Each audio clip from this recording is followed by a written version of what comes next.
So, family, I want to transition, and this shouldn't take long.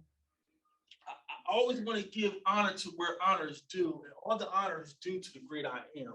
Kaya Dala Yahweh, Sham Yahweh Shah, Malak Nawah. All praise be unto the Father by the blood, name, and fame of our King, his only begotten Son. I want to take a few minutes to give all glory and esteem to the great I am. Shimon got shared something with me. I'm so glad I got another righteous brother at the job. Also, you sidetracked me with prayer. I was going to say this on prayer. Gina brought me a new garment, and I wore it at the job for Jersey Day. And I'm like, I was running around trying to find a football jersey. I'm not into sports like that anymore. So I'm running around trying to find me my football team that I follow. I couldn't find nothing. So I said, okay, I just go ahead and wear some business casual. Gina says, wait, you wear the jersey I bought you. I said, that's right. I'm wearing my jersey. All right. I said, yeah, baby. Because the jersey, the garment is a baseball jersey, but it got Hebrews on it. And it got fringes. I said, that's the team I'm rocking. So I wear my jersey to the job. I'm fresh to death. Yeah, this is my team. You see me fringed up. And as soon as I get there, I go to the bathroom, and I'm trying to go to the single bathroom where I can lock the door. Y'all know why. As I'm going to the single bathroom, someone's in there, so I gotta go to the main bathroom. And some sister come, excuse me. Well, where'd you find a shirt with the fringes on it already? And I'm looking at her like, trying to read her real fast. So now she catches up to me. I stop. See, yeah, I be trying to find the shirts with the fringes on it. I'm like, my wife got this for me. And I'm thinking like, certainly for you. You know how we get it. Snobby Hebrew. So it's like, yeah, my man friend, I've been trying to find him some stuff. Your man friend, I'm like, your man friend, like, So she keeps talking. So the Most High, the Rucker said, calm down and hear her out. Because I'm very like, listen, you're a devil. This ain't for you. So I let her talk. I said, Most High, calm me down. I let her talk. And I says, okay. I says, do you know what the fringes mean? See, oh, yeah. My boyfriend, he's a Hebrew. He's been teaching me. I'm trying to learn. And just melted me. You just started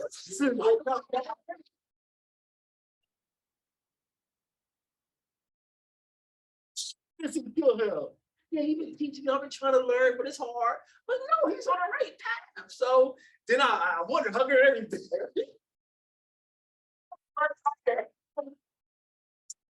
I said, listen, I'm gonna call my wife. I said, I'm gonna call my wife. I get the website. I bring it right to here.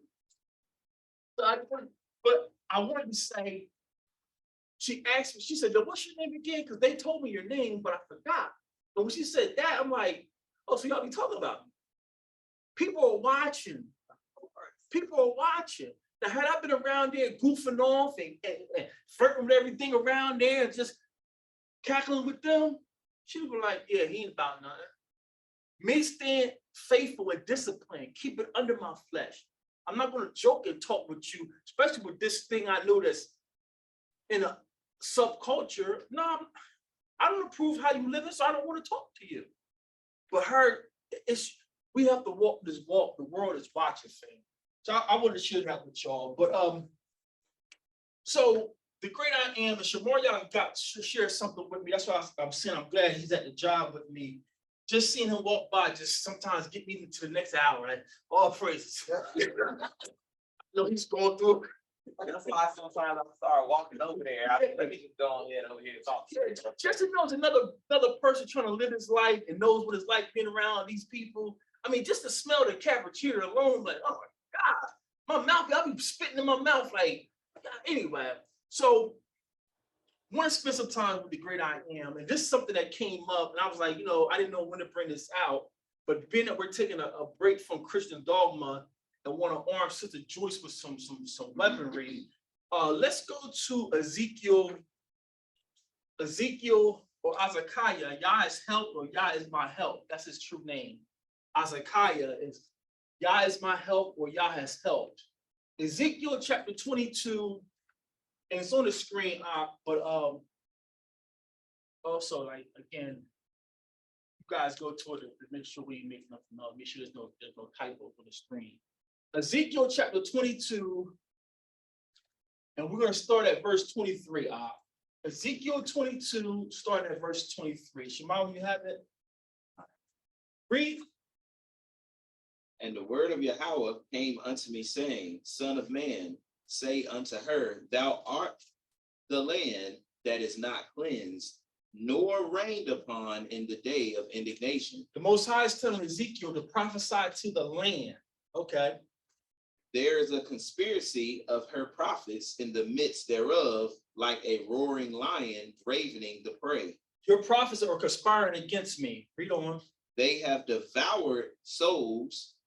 They have taken the treasure and precious things. The priests, the Levites who are supposed to be keeping us in Torah, they have broken their covenant with Abba. They're no longer teaching us Torah. The priests, the Levites themselves are marrying whores and everything. And now they're taking the Most High's gold and silver and doing what they want with it.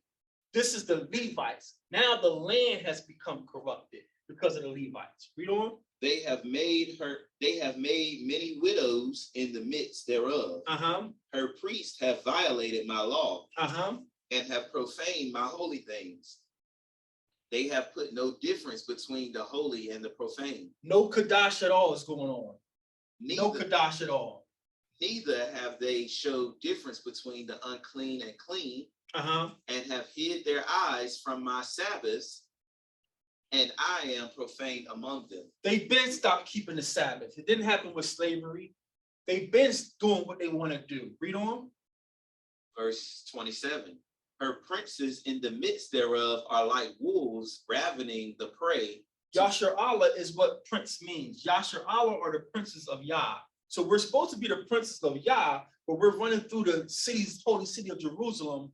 We're running through the land like wolves. Read on. Like wolves ravening the prey to shed blood and to destroy souls, to get dishonest gain. Whatever we got to do to rob, steal, and cheat from other Israelites, that's what we're doing. And it started with the priests. Read on.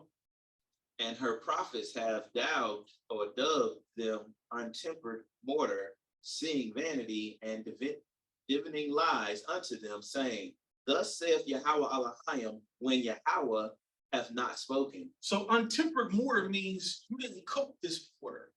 You're just putting up straw houses. You're building straw houses that's not going to stand when my judgment comes. You're prophesying lies. The priests are doing this. Read on. And this just sounds like us all the way. All the way. Verse 29, the people of the land have used oppression and exercised robbery and have vexed the poor and needy. Yea, they have oppressed the stranger wrongfully. So this is leading to your destruction, Jerusalem, you Israelites. I'm going to bring nations in here and they're going to oppress you because you have did this to the poor of Israel. That's what all Israel is not Israel. It's been going on. All Israel is not Israel is not saying that we're all the same in Christ. No, if you're wicked, you're wicked. Moses came off the mountain and Moses said, every man grabs his sword in his hand. And everybody who's on your side, run through your brother with a sword. So it's never been about being a physical Israelite. It's about obedience. So when they tell us it ain't about a bloodline, duh, you know that. It's about obedience. But this covenant came through the bloodline. That's what Shemaria was talking about earlier when he said the word bread or lakam, that separation within a separation. Okay, I'm gathering all of the bloodline people, but let me see who has my spirit. Precedes flesh. Come on now.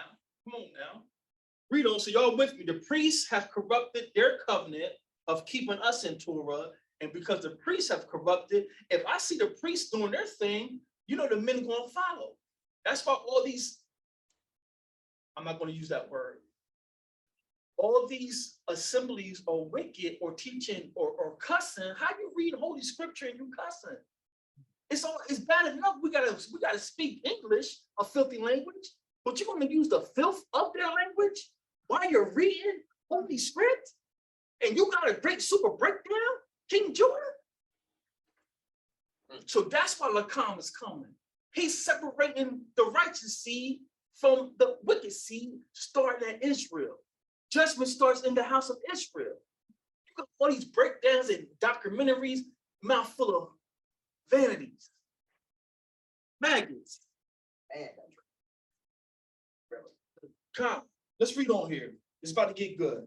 So I'm gonna just read 29 again. The people of the land have used oppression and exercised robbery and have vexed the poor and needy. Yea, they have oppressed the stranger wrongfully. And I sought for a man among them that should make up the hedge. Say what? That should make up the Say hedge. what? That should make up the hedge. But how did he start off? Oh, I'm sorry. And I sought for a man among them. I sought for a man among them. I love the Most High sending us righteous brothers. I believe Shemaria or Reggie, not Reggie, Gerald. Oh, okay. I think Gerald brought this out months ago. We see every time he do something for us, he uses a man. He uses a man.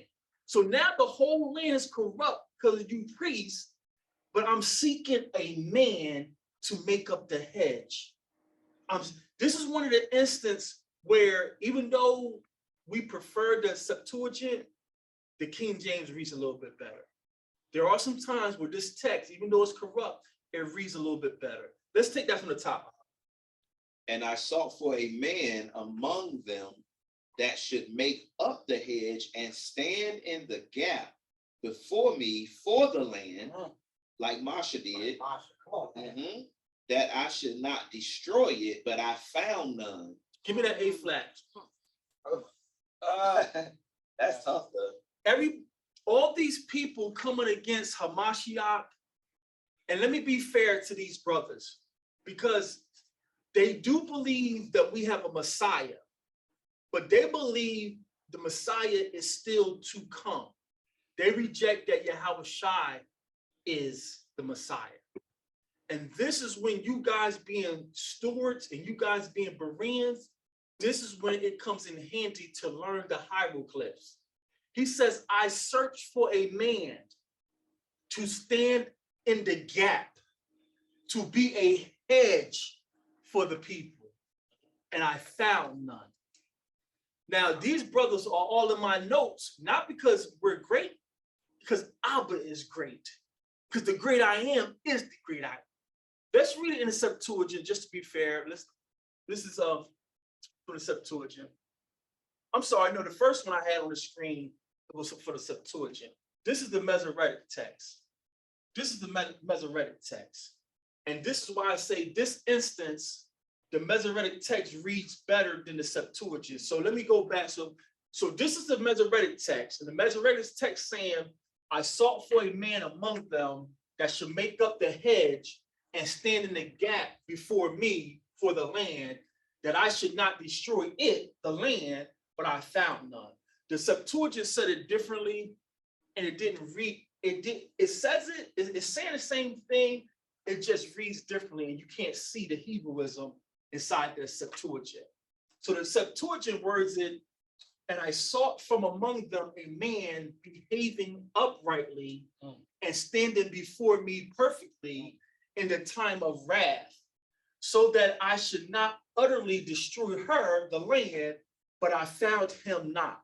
So even though I believe, and I'm still standing on the Septuagint is more true to the original, in this instance, the Masoretic text reads better. And this lets me know that you Masoretic priests, you Talmudists, either the Most High stopped y'all from adulterating his word completely, because I don't have no witnesses, but the Masoretic text was written, depending on which scholar you listen to, the Masoretic text started, they was getting fragments.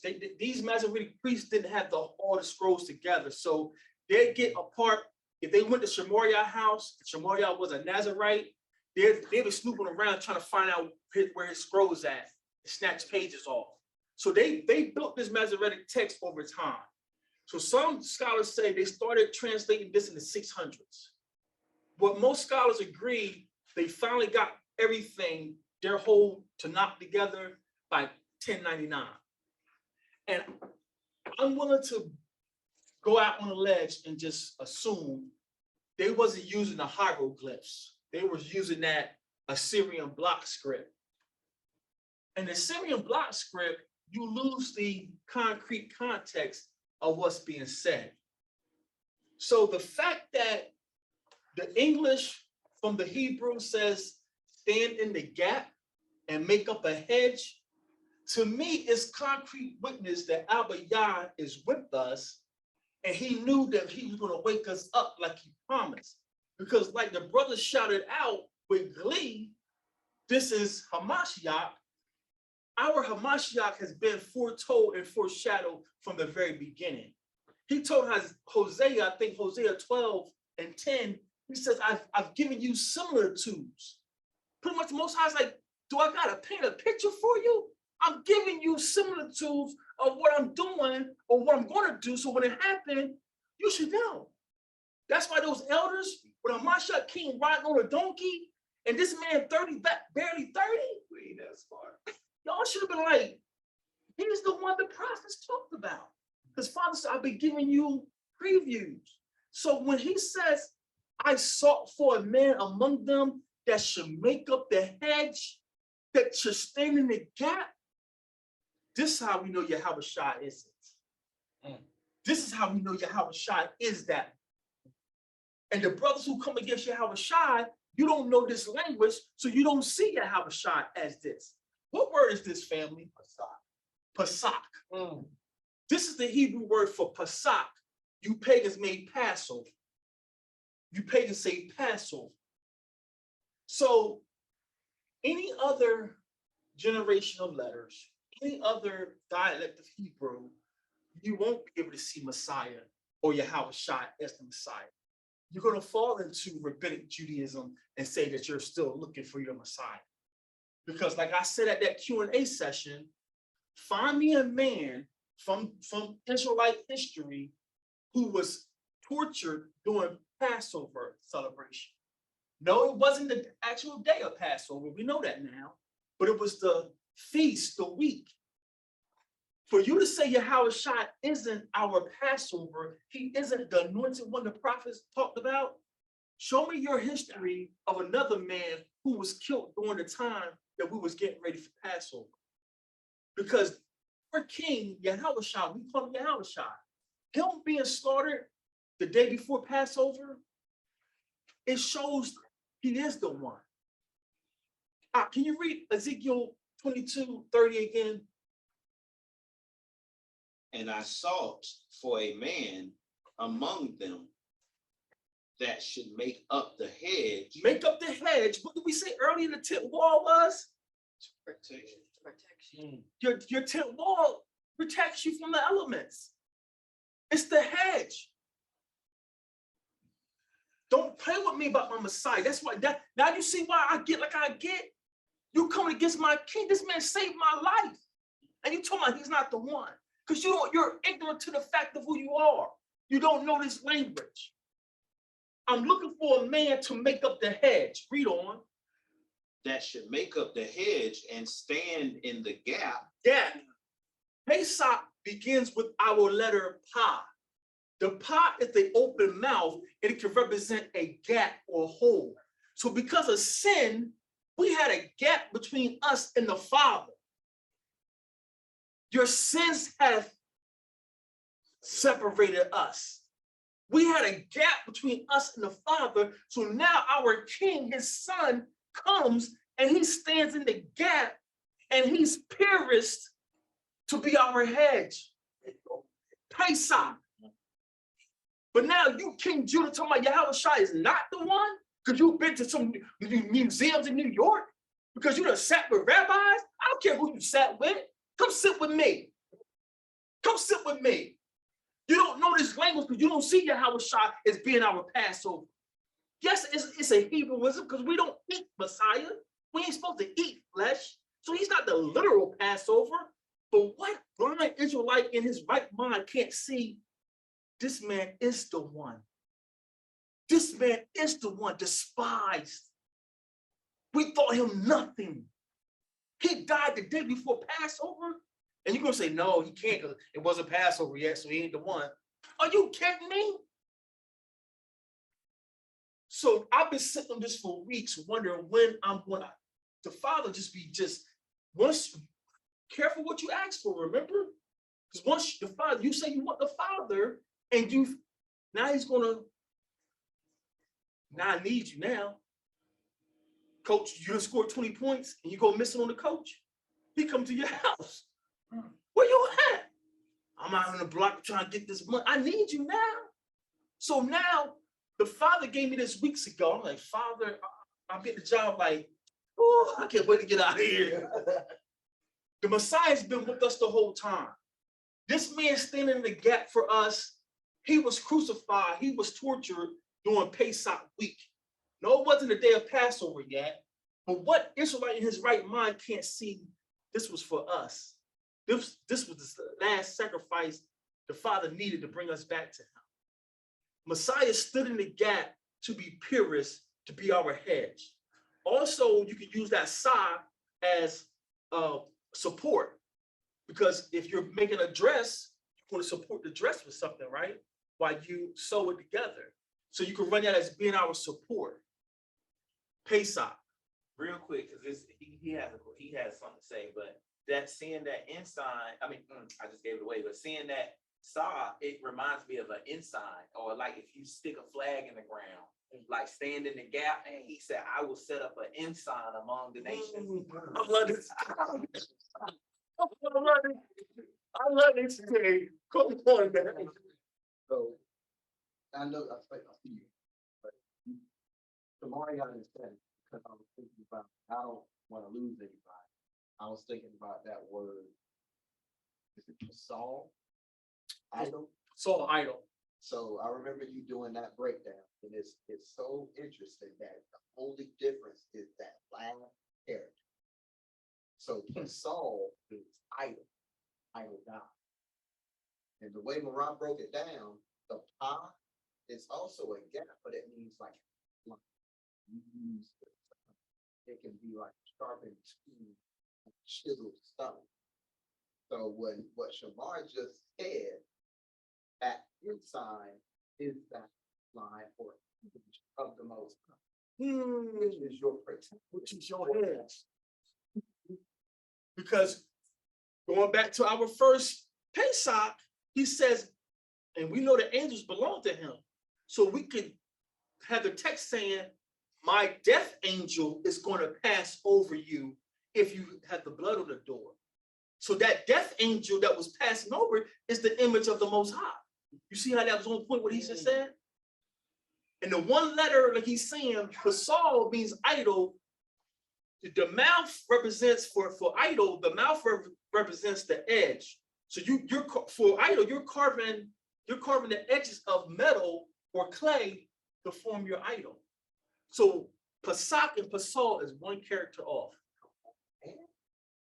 This is how powerful this thing is. So this is why we give honor to the great I am for his only begotten son being obedient unto death. Unto death. He is our lamb. He is our line. Any comments or questions about Pesach? Yes, sir. Go ahead. Just before I do that, just want to confirm this is the direction of the class.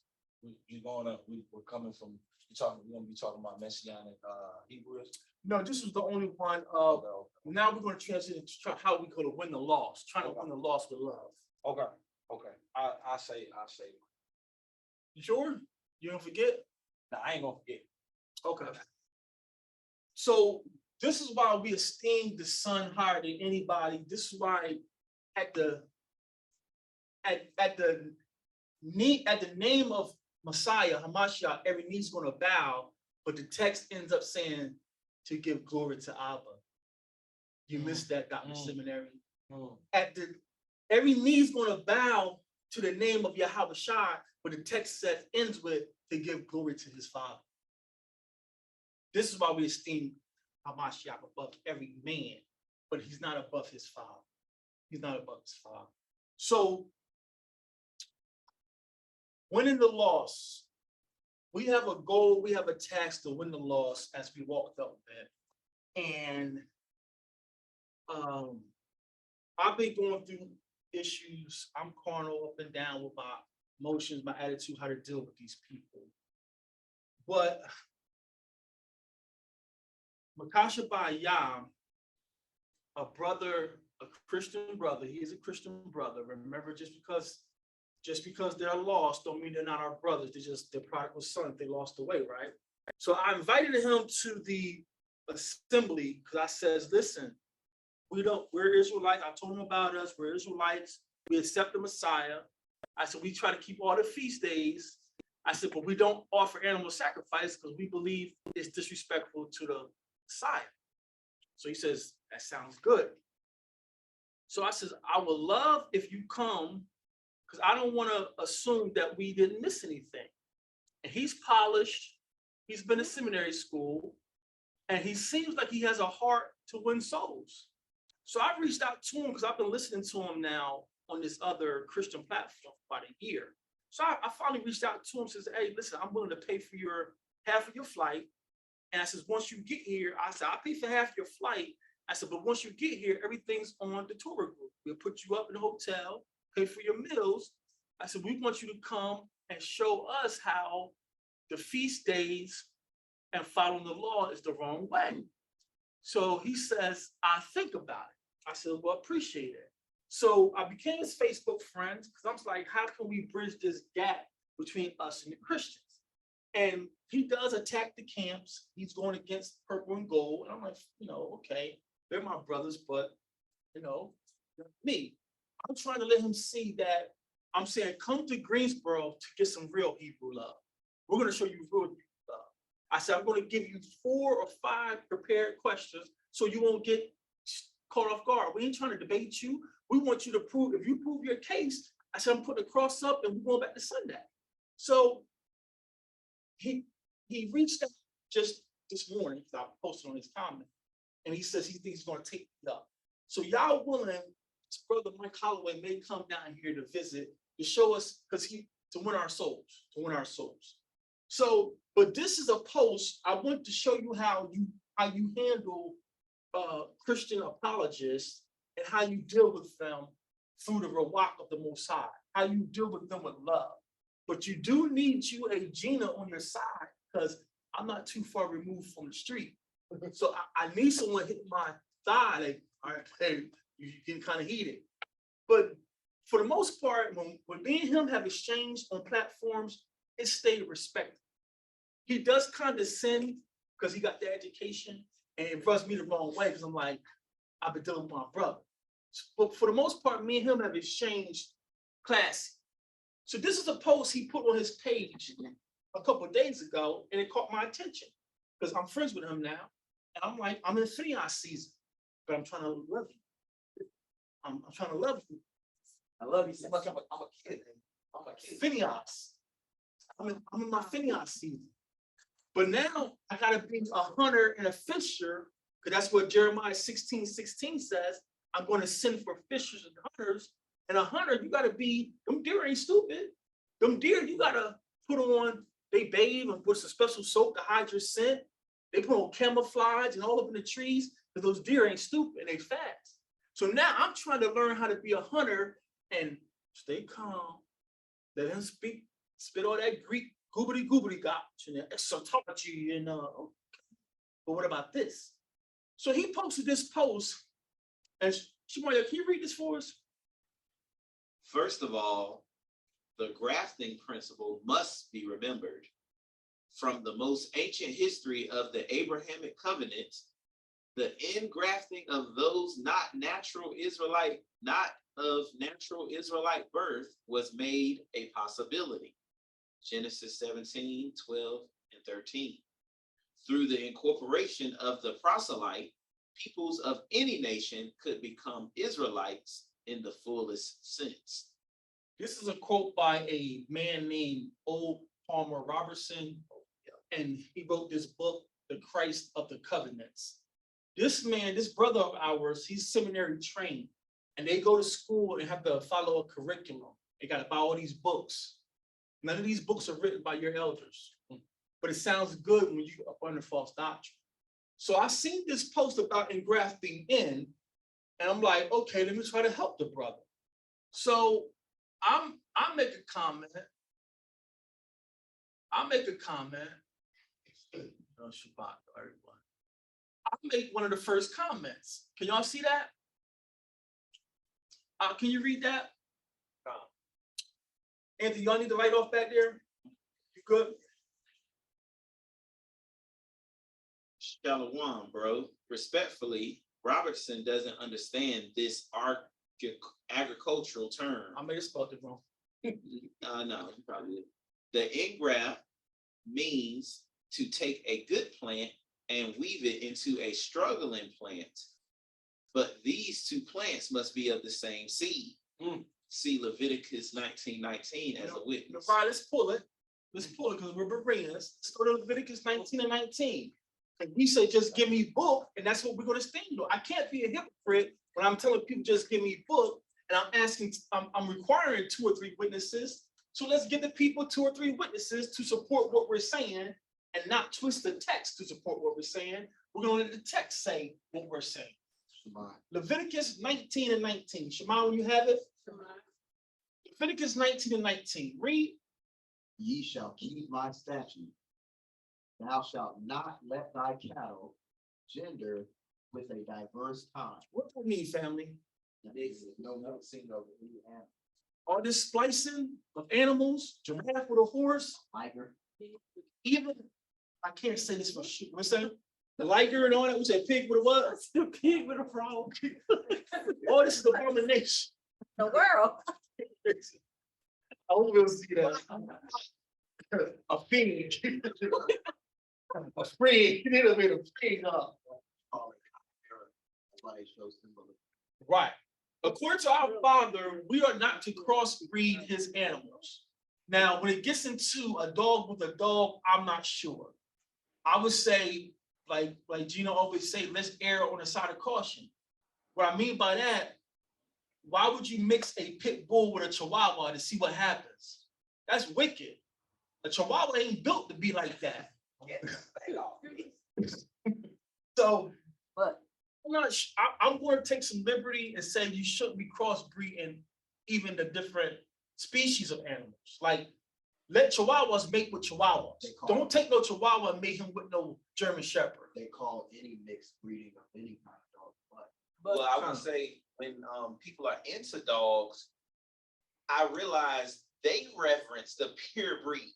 Thoroughbred. So if it's a pure breed dog and it's worth more and it's the true whatever, how much more the human? You see that? All my brothers got the dog kennels, got the pit kennels and the rock kennels. They give you that dog's pedigree down to the mom and dad. This is a thoroughbred. This is a pure pedigree. So if he's that particular with animals, what do you think about you and I?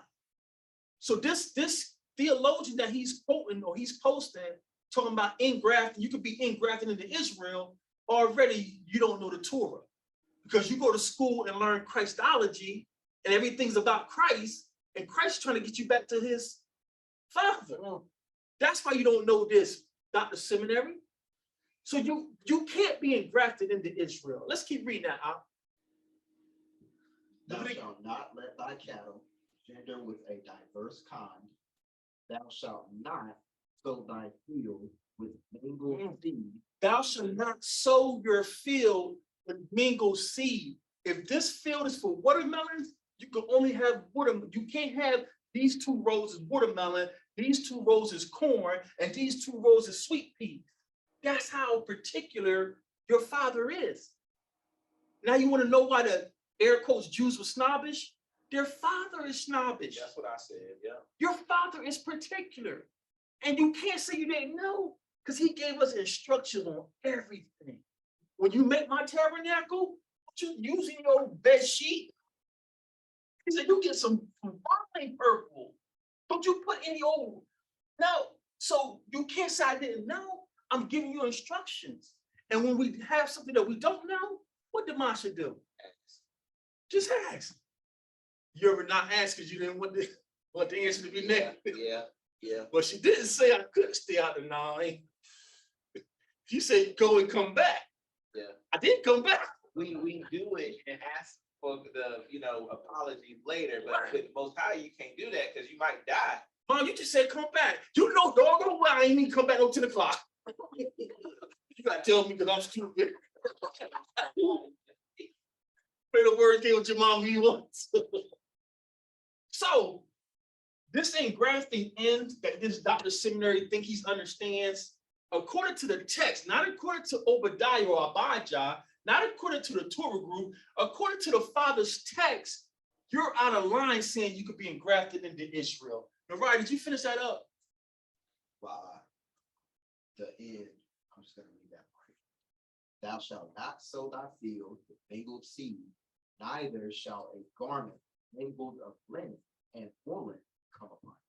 So you can't wear garments of mixed fabric. You can't, that's how peculiar in particular your father is. Now, relax, super Hebrews out there, because we're in captivity. You don't know what these devils do to save $1. So right now, we're doing the best we can. But these devils do anything to save money. So this is when we're in our land and everything you got came from your father. Right now, we're going to Walmart. I go to Walmart for all my stuff. So this is how particular your father is, right? So we just read the law. That wasn't a Torah Group's law. That wasn't a Abijah's law. That's the father law. You can't sow two different seeds in the same field. Let's continue on with the post, Op. All right, I just want to give you Abshayah opportunity because he had his hand up for a long time. Go ahead, Op.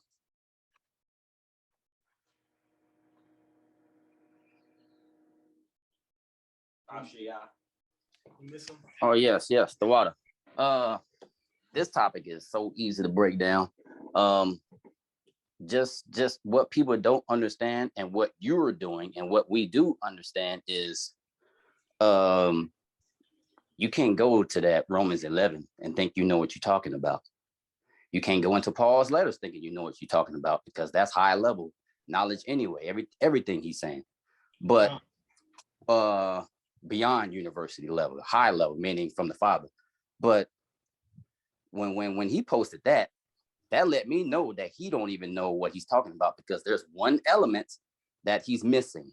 And you talked about agriculture. Well, when we talk about agriculture, now we're talking about the things of the earth, right? And how they grow. Well, narrow that down. Well, the particular thing about agriculture, now we're talking about plants and how they operate, which is called botany, B-O-T-A-N-Y. So now when you teach this and you're talking about the grafting in, you got to know about botany, which means you need to be a spiritual botanist to break down Romans 11, to understand and to realize the principle and how the scriptures still line up with the Leviticus 19:19. You got to be a spiritual botanist. And you know when and even when you watch, you can Google or YouTube those who actually graft in plants with each other. It's of the same kind. It's not of the mixed kind because it won't survive. I got a video. I just had, because I don't want us to be indoctrinated anymore. We're gonna drill down to the minutest level so y'all can see it and teach it for others. So I got a video, just what Abshayah said. I have a video because I don't know how to farm. I'm from the city, but I got a video to show you. So yeah, okay.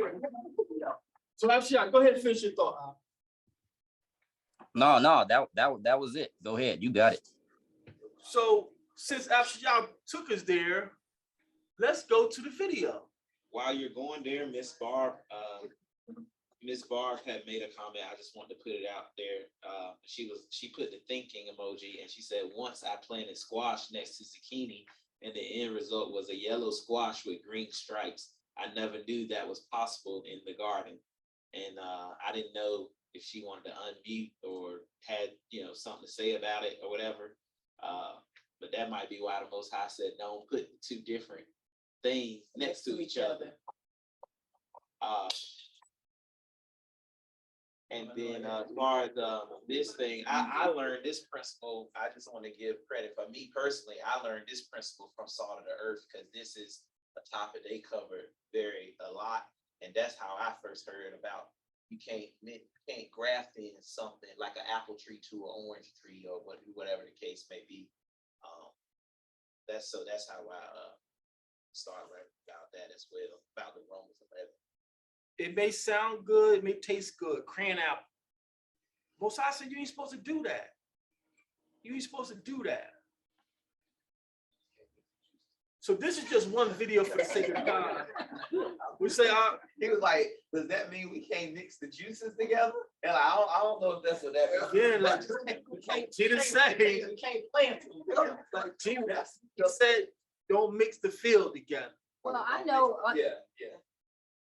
So, if we're wrong, in my shop, will correct us. one time I was going to this lady that, you know, she was like 90 something years old. She was a doctor. And she was talking about if you're going to drink a smoothie, you should not intermix no more than 2 fruits. She said you should try to stick with 1 fruit because of the digestive system trying to break that down. So I don't know if you know how that correlates. Yeah. So when you make a smoothie, you don't supposed to do like pineapples and zucchini and then put, spinach mixed with all those things. But I didn't because I didn't understand it. Like I didn't have no proof. So other than what she said. I found the old diet book in the library, and this is what this book broke down. It says, I think, Sister Joy, you were a dietitian? Self-research. This book said that, how many grew up poor? So peanut butter and jelly, Yes. egg sandwich, hot dog sandwich. Didn't know what a bun looked like till we went to a church barbecue. I'm like, what is those? Like, because we always had light bread. So this book said you should only put 1 type of food in your digestive tract because the enzymes don't know how to deal with the multiple foods. That's why they recommend if you're going to mix food, eat salad first. Because the salad gets your enzymes going, that bowel that you need to break down meats. That's why you're supposed to eat the salad first. But Or not at all. But you're supposed to, if you eat meat, you should only eat meat. If you're eating potatoes, you should only eat potatoes. But our family being poor, I won't want my child hungry because if my child hungry, they're gonna be crying all night and I ain't gonna get no rest. So our family gives us bread with everything. But now it's in your stomach and your stomach don't know what to do. It's taking longer to digest, so you don't feel hungry. But to be fair, we don't trust the books. We just trust the Father, and the Father gave meat and bread at the same time. So, So our culture trumps the sciences. You see the levels we go through? This book was written by pagan culture. We have bread, wine, with every meal. Now, of course, it was pure, untampered with stuff. So, but that's what that scientist said. Again, our culture, we follow what our elders did. So this Dr. Seminary says that according to engrafting in, you could be engrafted into Abraham's bloodline and become an engrafted in Israelite. Even though you're from Canaan, you're from China, all you got to do is be born again and believe in the Son of Christ or the Son of God, and you're engrafted in. Let's show you what this engrafted in technique is.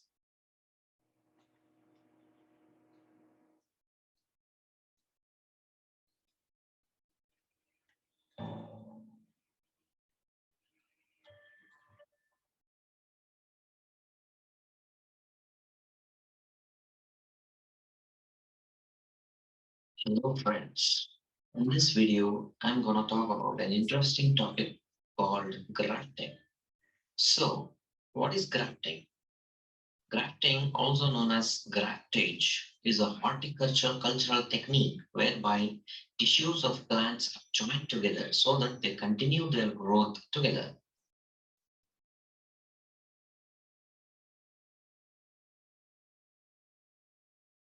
The upper part of the combined plant is called the scion, while the lower part is called the rootstock. So did y'all see that? The technique is most common. The upper part of the plant is called the scion, or anybody got a scion car?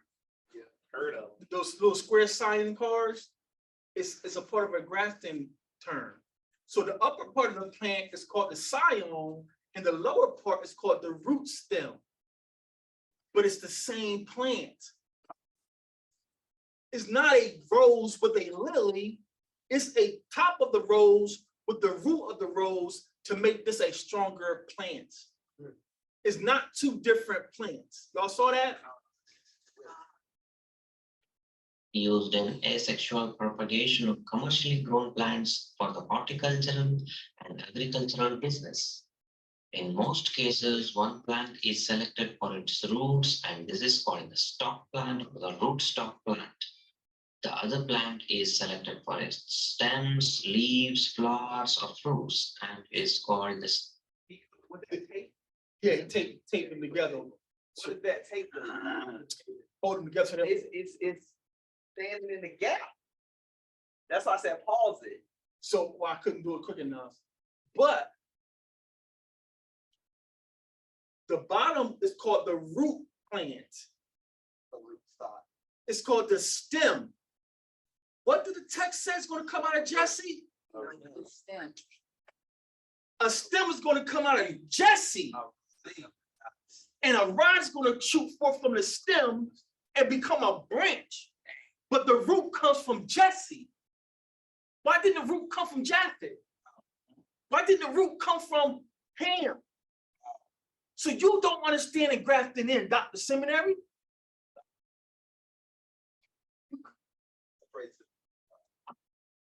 The serum contains the desired genes to be duplicated in future production by the stock or the serum plant. Before going in detail about grafting techniques and advantages, let me explain few scenarios. So Like, have you ever come across one? let's just finish this last part. We're going to get back to And this is called the stock plant or the rootstock plant. The other plant is selected for its stems, leaves, flowers, or fruits and is called the semen. The semen contains the desired genes to be duplicated in future production by the stock or the semen plant. Before going in detail about grafting techniques and advantages, He said it contains the genes that you want for future plants. Who contains the genes that the Father wants for his future people? He said, what was you saying? Say it. I am divine. You are the branch. Right. See how we're not making this up? I'm not exegeting this and winding you up and getting you emotionally stirred. The text is supporting what we're saying. You can't be engrafted into Jacob's seed. You can't be engrafted into Abraham's seed if you're going to follow the text, Dr. Seminary. Did he say something about asexual? He did. Okay, so how does, when I look up asexual, it says in asexual reproduction, there's only one parent. So New plants would be genetically identical to that one parent. How does that? To me, sis, their science is a lie. You're making up terms trying to explain the Most High system, and you don't know what he's doing.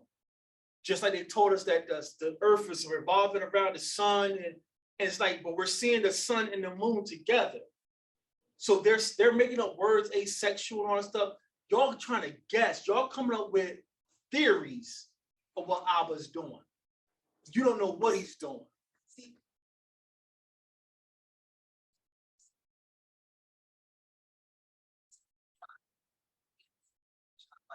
No. so we created a gender, we created. And then the bees help continue that plant with their pollination. These science, listen, I'm not trying to indoctrinate y'all. I don't believe nothing they say anymore. Nothing they say makes sense. You want to inject me with some poison that's going to help my body fight off the disease, but my immune system does that anyway. But you need this injection to help you? Your system makes no sense. This bar thing here is correct. Pastor, can she just say that again? I was just, bringing out the point that he mentioned that it was asexual, but the depth of that, process was asexual. But, and I looked up the word asexual in plants, and it says asexual reproduction, there's only one parent. So the new plants will be genetically identical to this new plant, originate from a single cell tissue, an organ, or part of a mother plant. But I was just bringing out the point that the Most High created male and female, even in plants to exist.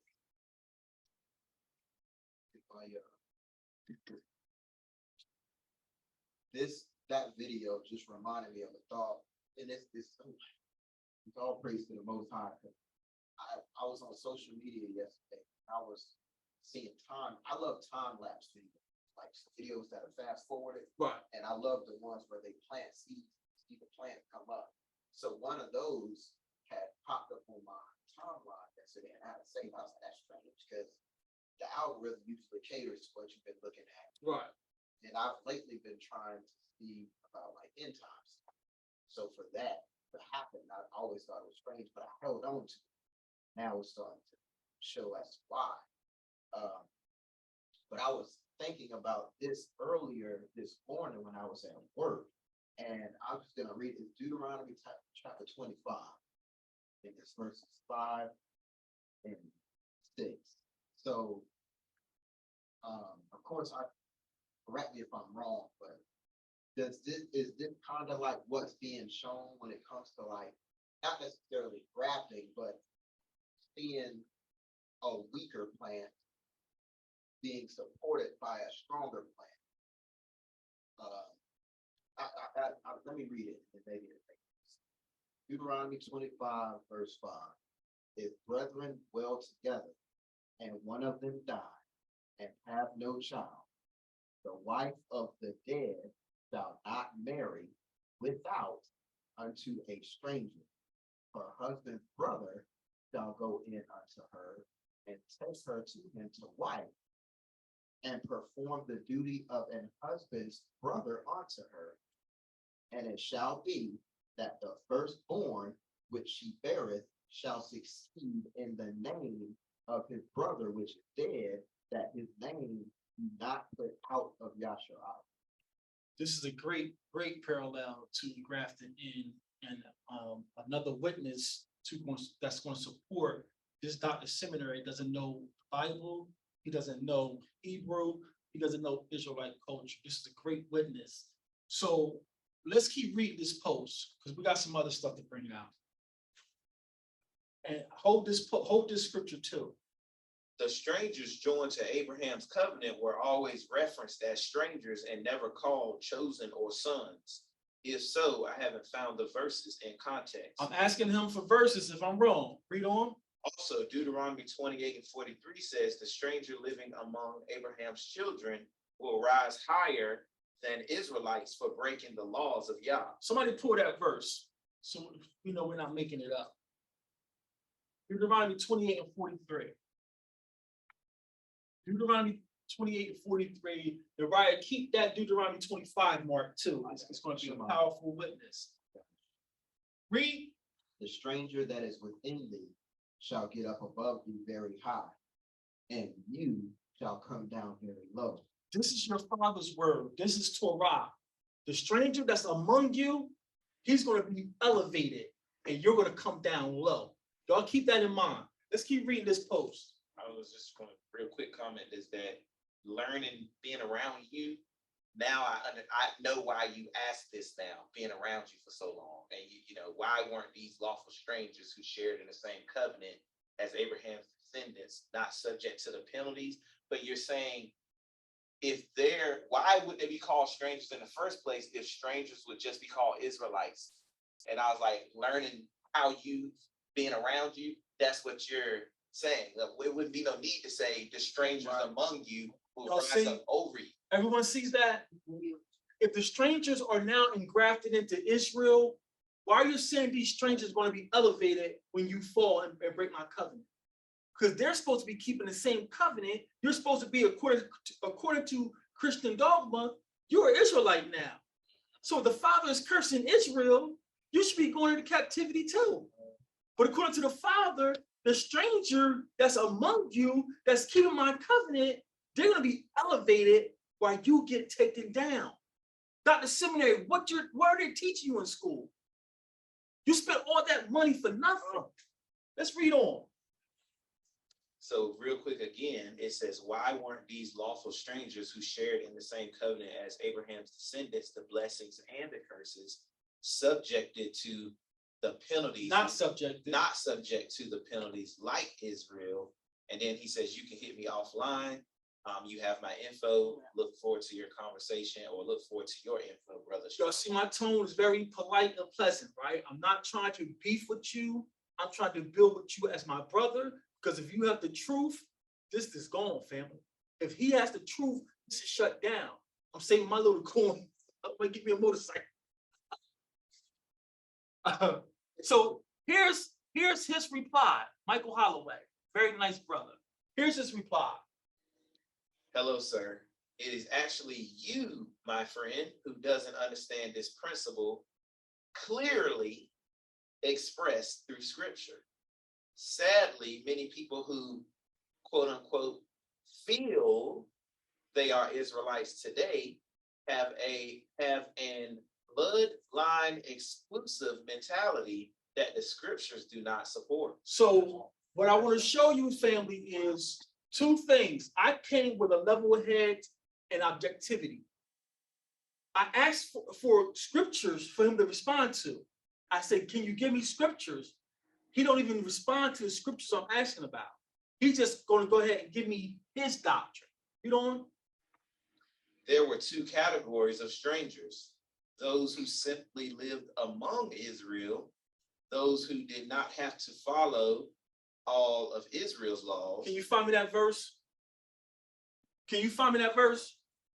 Where does it say you can live among Israel and don't keep his laws? They get circumcised. They have to, if you live with us, you have to keep the law. If you're passing through, maybe you do business or something, those, they're not subject because they're not going to dwell in the land. Which one law that y'all can think of that he said explicitly the strangers don't have to keep? Passover. Not Passover, huh? Okay, now, okay. Tabernacle. That's the only time he says all Israelite born shall dwell in booths. Y'all remember that? But he didn't even pull that. He said that you can live among Israel and not keep all the laws. So let's keep going. This man's learned, family. He has a doctor's seminary certificate. He has a church. He's refuting Israelites every week on these channels like he got some high knowledge. But you're going to tell me that you can live among Israel and don't keep all the laws? Nobody, pull that verse. Go get that verse for us. One law for the stranger, please. Exodus 12. I think he pulled it. He pulled it out of context. Let's read on. And then he says, those who actually became it. Good, that's wire. Maybe you're too kind. Test. He says, those who actually became Israel, Ruth was not a Gentile. Let's just read it because he don't know. We got to entertain him. Ruth, Rahab, etc., who agreed to submit to the law. Here's a verse for you to consider. Exodus 12:48, and that's the New American Standard. Mm-hmm. But if a stranger sojourns with you and celebrates the Passover to Yahweh or to the Lord, let all his males be circumcised, and then let him come near to celebrate it. And he shall be like the native of the land. But no uncircumcised person may eat of it. Now, Ryan, you pulled this a couple of weeks ago. Y'all remember reading this? We said that was a law just for Passover, that no stranger uncircumcised can eat my Passover. But the one who sojourns with you, pagan terms, meaning they've come to live in Israel. This is a holy place. I can see the Most High on y'all. Abraham, Moses, how can I stay here? circumcise your males, and teach your house the laws of Yah. You're a stranger, but now you're attached to us. You're not engrafted into be Israel. So he don't know Torah like he think he knows. So here's my response. I'm still staying Kadash. Read on. I hear you. Please post the verse that says a stranger can live among Israel without keeping the laws. Please be responsible and do not broad brush me into others who you have heard or engaged in the past. Grant me the same courtesy I granted you. Looking forward to the scriptures. I'm trying to keep this focus on the scriptures. You're trying to say people who think they have Israelite blood. I ain't mentioned nothing about blood. You see my name, now you want to put me with a group that you don't argue with. Let's just keep this on the book. Forget my name or what I think. Let's keep this on the book. Definitely not trying to broad brush you, just engaging your comments, my friend. Now, the verse I showed you proves that not all of the strangers had to partake in Passover. Let's go to Nariah. You got it out? Let's read it from the book. Where you at, Al? Exodus 12. Let's read it straight from the book. This man is a doctor seminary. He don't call himself doctor, but he's seminary trained. So I ain't gonna lie and say he's a doctorate, but he's seminary trained. We're going to Exodus 12. Where you want to pick it up at? Verse 47. Exodus 12 and 47. Shimon, read. All the congregation of Israel shall keep it. And when a stranger shall sojourn with thee, and will keep the Passover to Yahweh, let all his males be circumcised, and then let him come near and keep it. And he shall be as one that is born in the land, for no uncircumcised person shall eat thereof. So this is not a stranger that just happened to be coming through for business. Oh, y'all going to the Pesach? I want to keep it. No, he's living here now. He's come to plant his flag in one of our gates. But now you're keeping the law. It's one law for you and it's one law for Israel. You're keeping the same law as Israel. This is not someone just staying the night at Shamariah's house. No, you don't plan to stay here. You can't eat this Passover. Go plant a tent up. Read on. 49. One law shall be to him that is homeborn, and unto the stranger that sojourneth among you. So this is what he pulled, but then you didn't respond to why, if this is the case, and this is the dogma you want me to believe, is one law for the stranger and one law for the Israelite born. Why does the Deuteronomy 28:43 says that the stranger is going to get above you and you're going to be demoted? If it's one law, shouldn't this stranger be coming with me? Come on out here, pick this cotton. This is the seminary garbage that we have to contend with, but we got to keep our cool while they condescend. And let me see. They got catchphrases they use. Let me see. Or how they say it, babe? See, you got to understand. You got to get the hermeneutics. No, that's too. They got all these seminary terms that don't match this book. Let's read on up. Appreciate it, beloved. As regarding the Passover laws, Exodus 12, a stranger or sojourner is distinguished between the stranger that is lived among Israel or is a servant. The text, when you look at it from a Hebraic perspective, Zamariah's servant is always going to be a stranger. But Zamariah's servant becomes like us because he has circumcised and he's keeping the law. Just like Abraham's servant, Eleazar, who went to go get Isaac's bride. Abraham says, "You've given me no seed, only this servant of mine is going to inherit my things." And Father says, "Not so, Abraham. I'm going to give you one from your loins." But you best believe Abraham's number one servant, Eleazar, was lawful. Right? Abraham is not going to have you back there fornicating, shepherding up swine, and all this mess.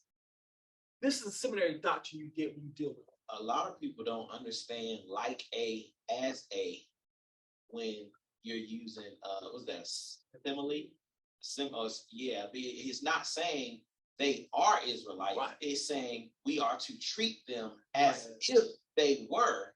So it's getting riled up. It's easy to do because the reason why we get riled up, fam, because they paint us to be over aggressive. We love our sons, our daughters, our grandchildren are here. And you have the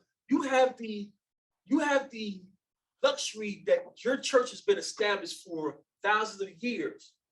We're just popping up now saying, hey, no, Sunday is wicked. That's all grandma knows.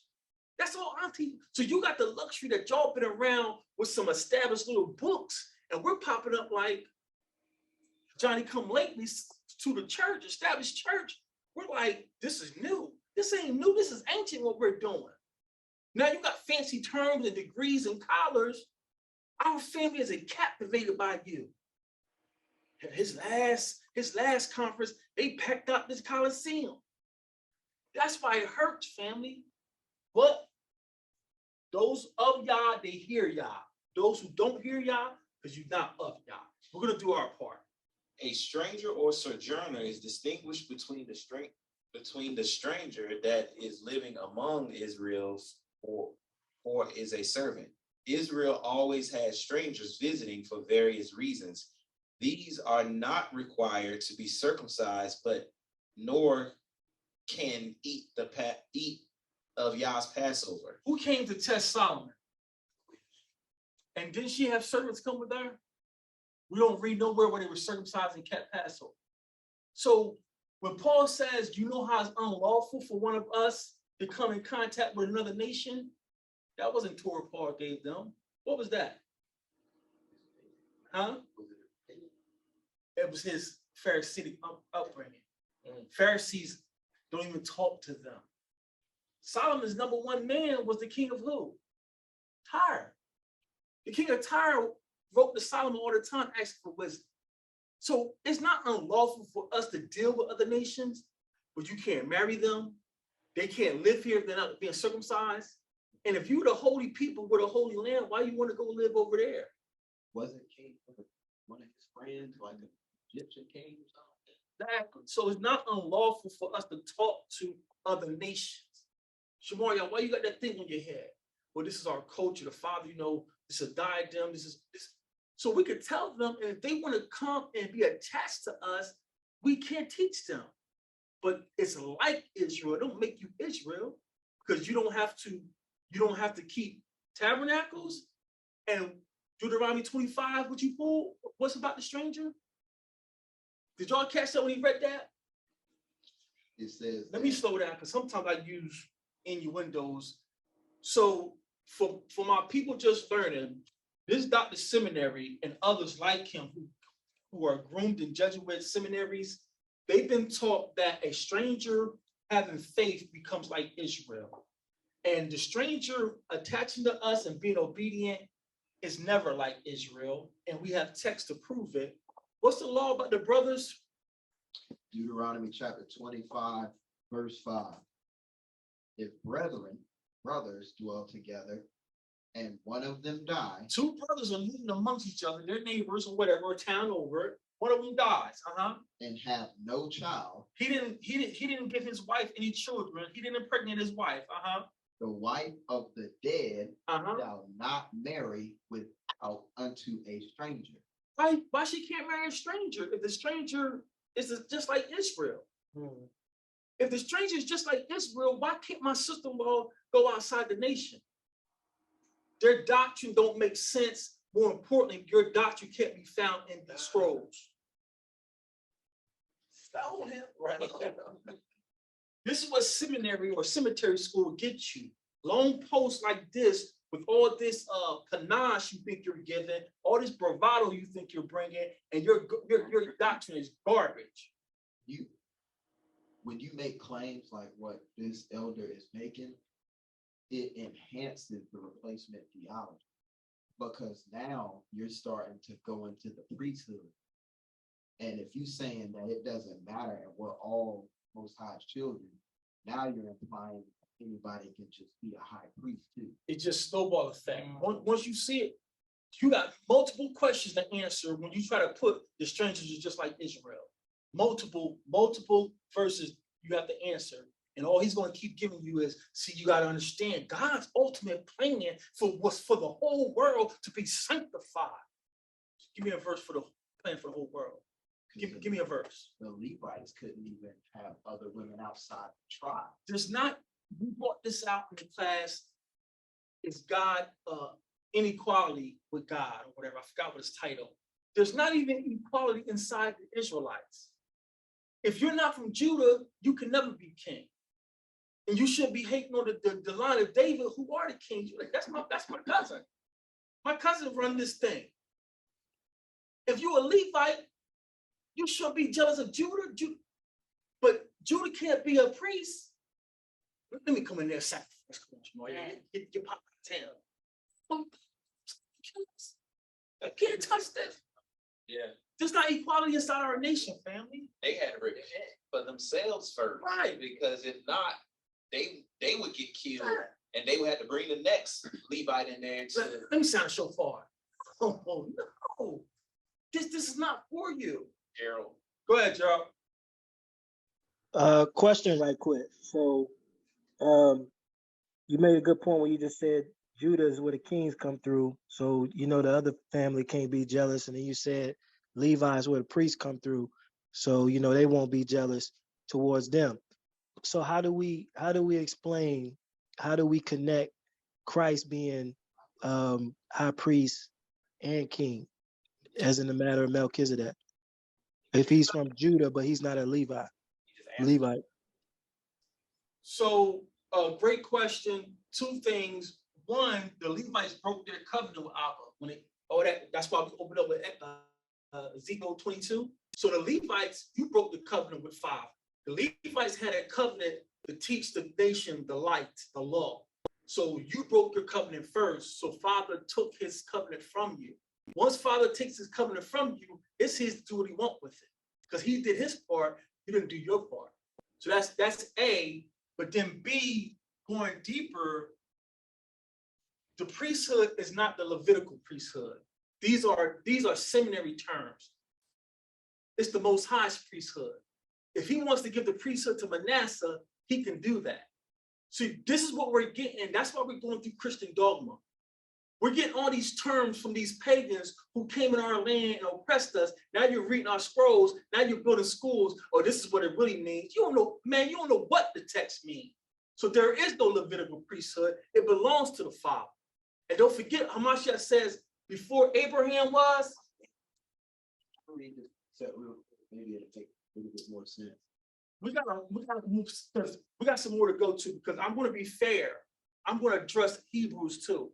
This is a Christian, so hold on to it because I want to get to the Hebrews too.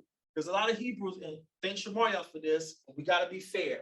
Let's finish this poll. Oh, Gerald, was that a satisfactory answer for now? We're gonna get deeper into the theology with the short. No, that was appreciate it. Praise. When we get to the theology part, we have names who came up with the theology they teach in seminaries. We have the names. So And it's just real quick. Also, too, he said he came after a different order, the order of Melchizedek. Right. It's different than it's different in terms of how it's presented, not it's the same. The Melchizedek order it's the same. is the same priesthood. Right. That's what I'm trying to say. Because since you went there, we got to go there. That was the precept. That was the.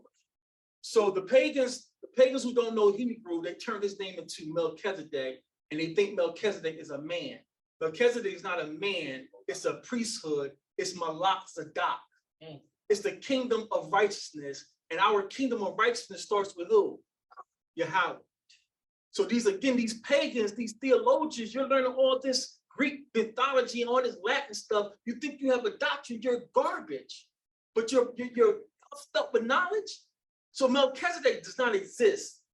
Malach Zadok is the priesthood that comes from the Most High. He's our example of how to be holy. Be ye holy because I'm holy. So his priesthood should be flowing through all of us.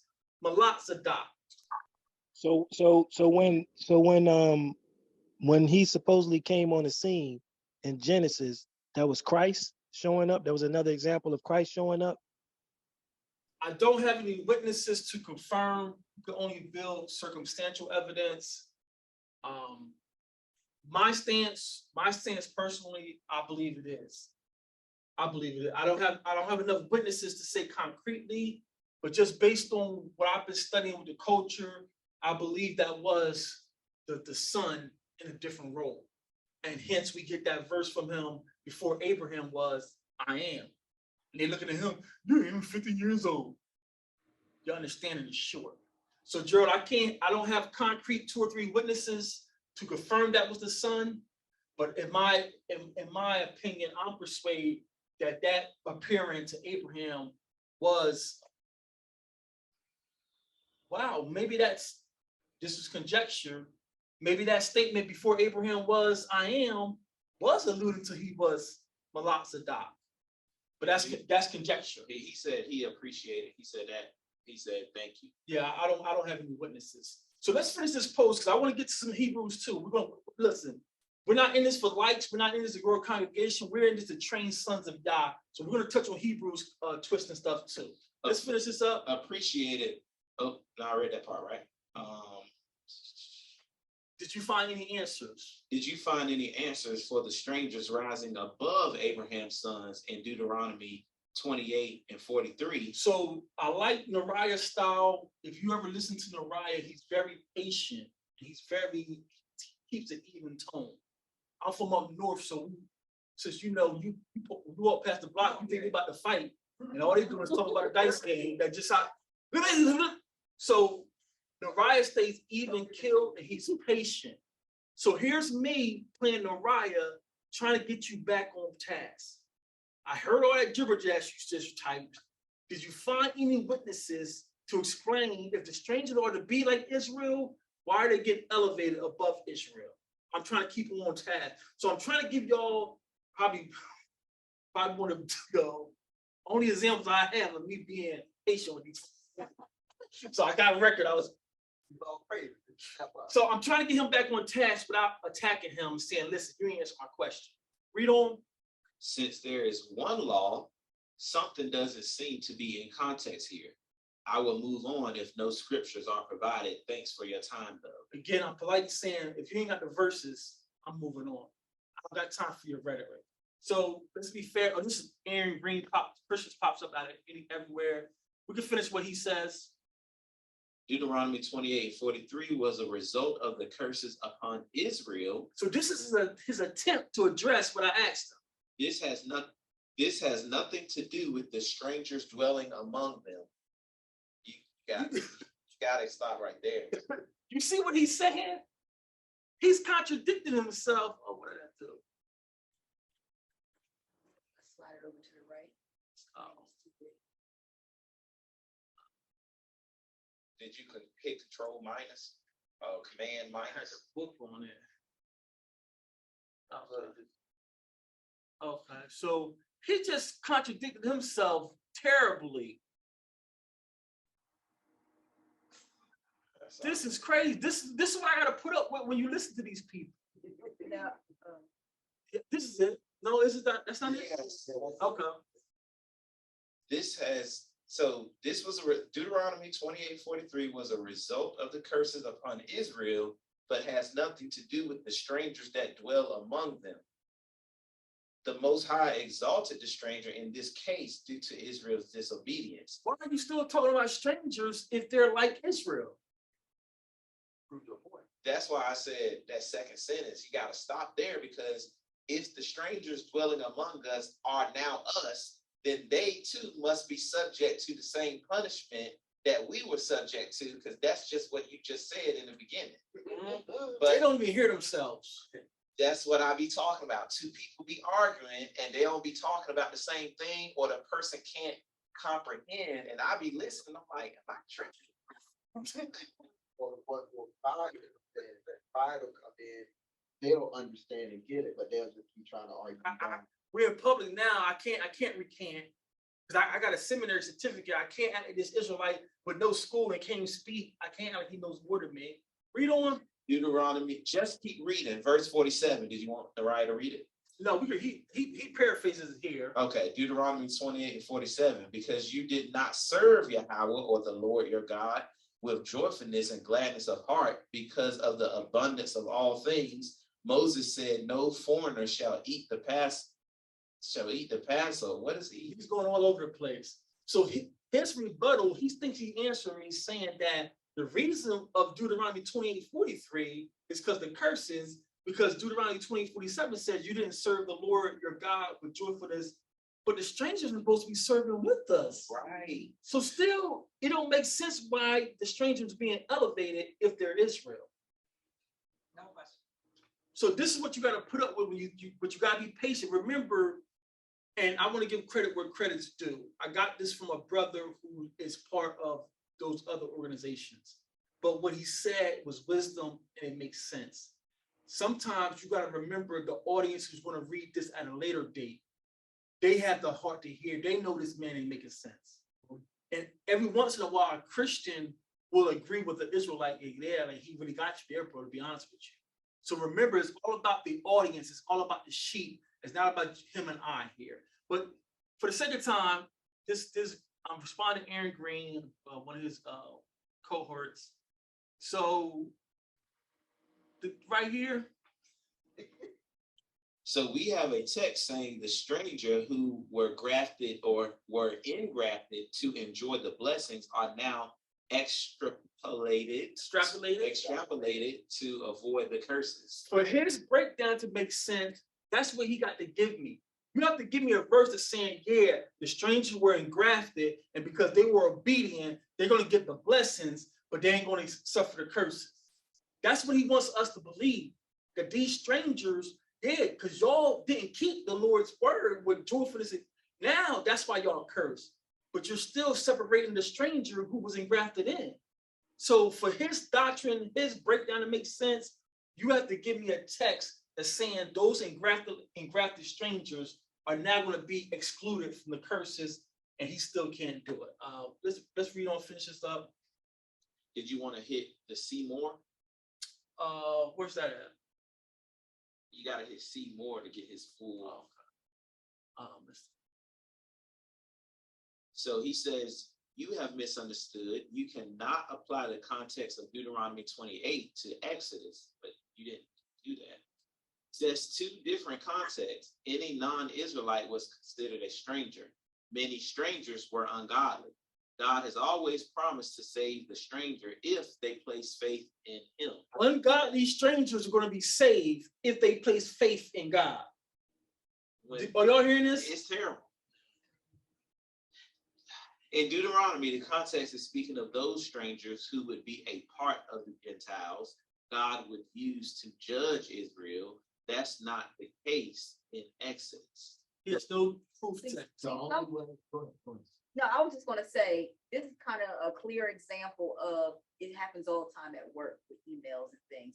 They're not sometimes people don't read clearly of what your answer is because they're so Ready to respond and be right, or just ready to respond and move on, or to get you out the way. So he clearly didn't read your response in detail. He may have skimmed it. You know, I'm a skimmer too. He may have skimmed it, but he did not clearly try to understand what you were saying. So you're absolutely right. Once he's seen my name, Abijah Yahawada, he's a YouTube scholar, Israelite, all about skin doctrine. He don't know what he's talking about. Let me just regurgitate mine. And you didn't give me the. I didn't treat you like a crook homosexual Christian. I treated you like a brother. I want the same respect. Don't treat me like a brother you don't argue with, because me and you haven't had that opportunity yet. So let's just finish this up. We're gonna move on.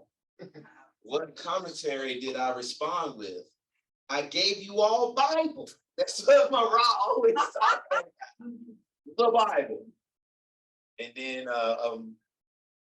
Mike, skipping Aaron, going to Michael, right?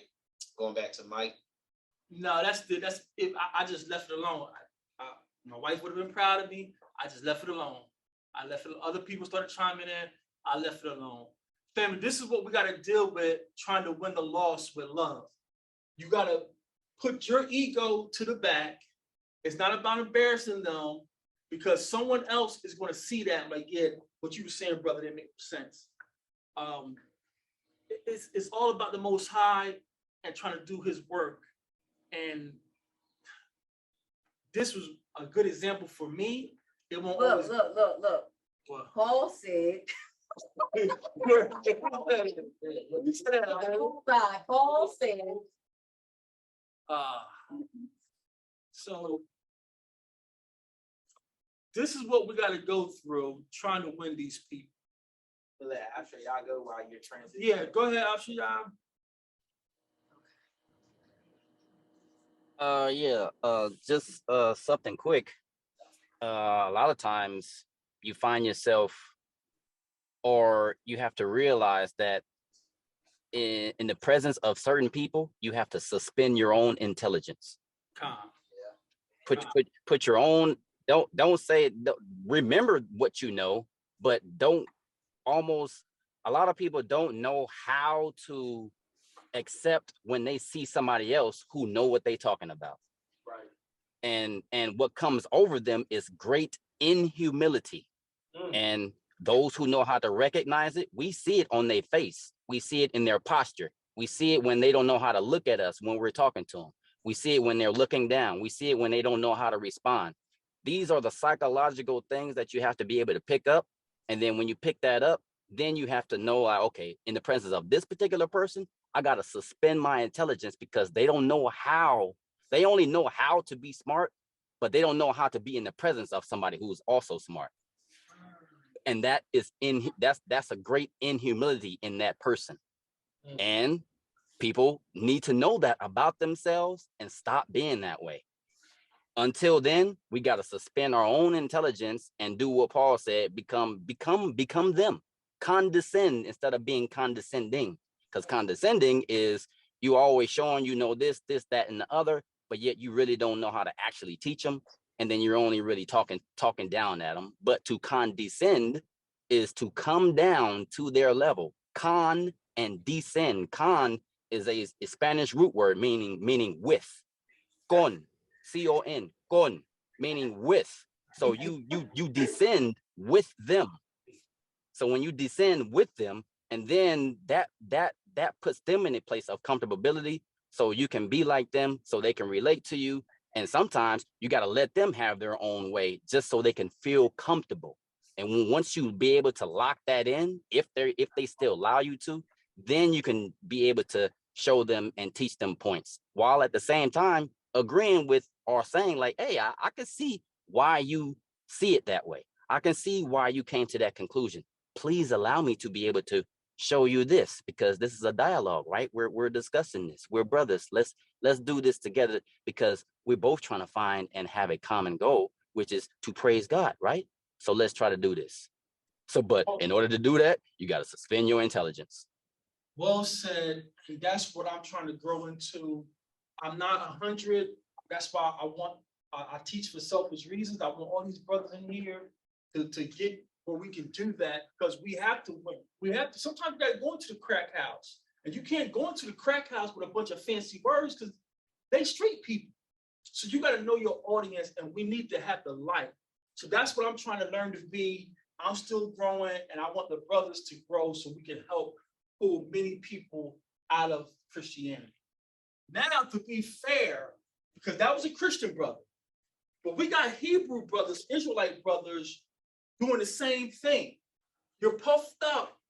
I've been doing this so long. No one can tell you nothing. And I don't want any of us ever to get like that. If a baby come in here and tell us something, let's hear him out. Let's hear him out. So this is a class a brother did, and I'm intimate with this brother. I love this brother. This brother baptized me. I sat under him for almost 2 years. He's a very loving brother. I met his whole family. They all are loving people. So this doesn't make him a bad man. This is showing we can't be selfish, or we can't be two-faced, throwing the Christian under the bus. We got to protect the sheep. All of us are the Most High sheep. So this is his class on the Sabbath.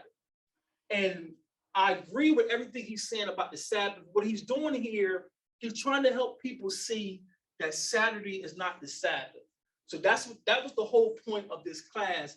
But Shamaria pointed something out. I said, okay, let me take a look at it. So let's listen to this.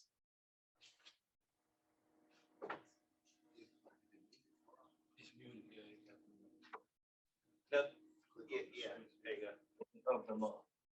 That Yahweh said to Joshua, rise up, behold, I have given Jericho into thine hand with all the people thereof, and all your fighting men shall go round the city once each day. Thus shall you do for 6 days. Let's get a final one here in Joshua. And the priests shall blow upon trumpets, and when you shall hear the sound of the trumpet, and all the people shall give a great shouting, that the wall of the city shall fall down. All the people shall go up, every man against his opponent. And Joshua did so according to all that Yahweh had commanded him.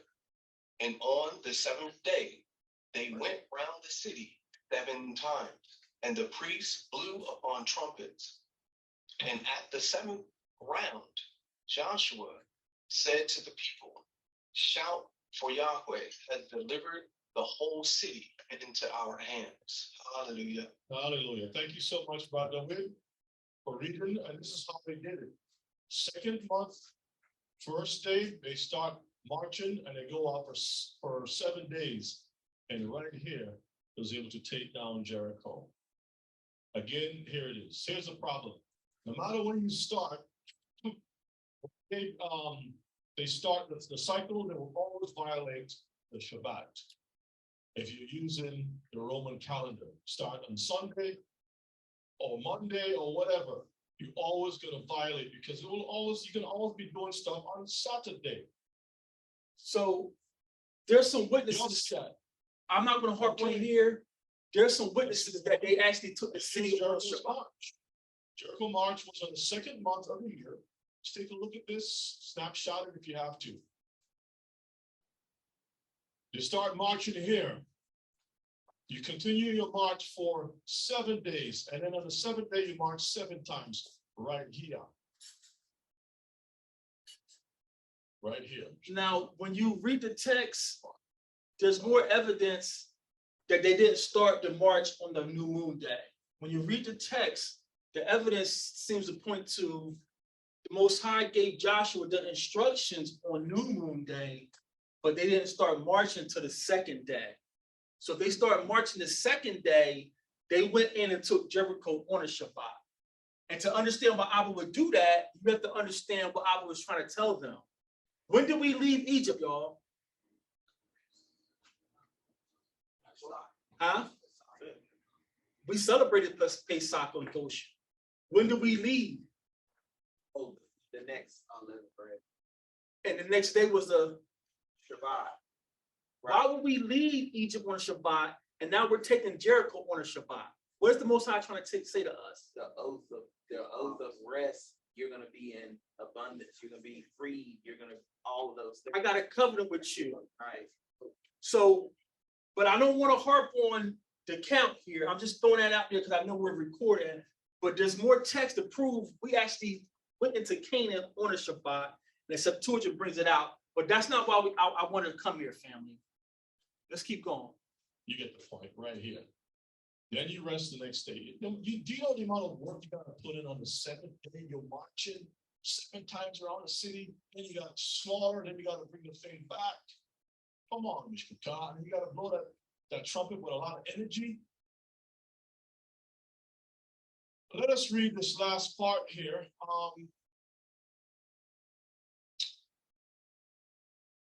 Let's start from over here. Origin of the Hebrew Sabbath by J.T. Nichols. You can go to jstor.org and you can see this piece of article. And let us read something here. Let's start from right here, brother. Okay. If this was the case, there would be 1 week of 8 days in the 2 months. The theory of an intimate connection of the moon with the religious observances of the ancestors of the Hebrews. The connection, especially with the Shabbat, gives a meaning and force to the many passages in the Bible referring to the observance of the moon. The many places where new moons and Shabbats are mentioned together would suggest, if there were no other reason, the Shabbat, the course of the moon, had connection. All right, you all see that? And this is, I think this is a Jewish site of learning or something. And they're saying that the moon and the Shabbats were connected at some point in time. Why? Until Hillel came and changed everything. Let's read this other piece. The common Hebrew word for month is Chodesh. The word for new moon among them was the lunar month. They're here. Go ahead, I'm sorry. Lunar month. It was 12 lunar months. All right, let's read each month. Each month was begun with the feast of the new moon. So, too, the Arab greets the new moon before they receive their Shabbat from the Syrians. See that? Well, there you have it, Mr. Carr. That's what I wanted y'all to hear. This is my brother.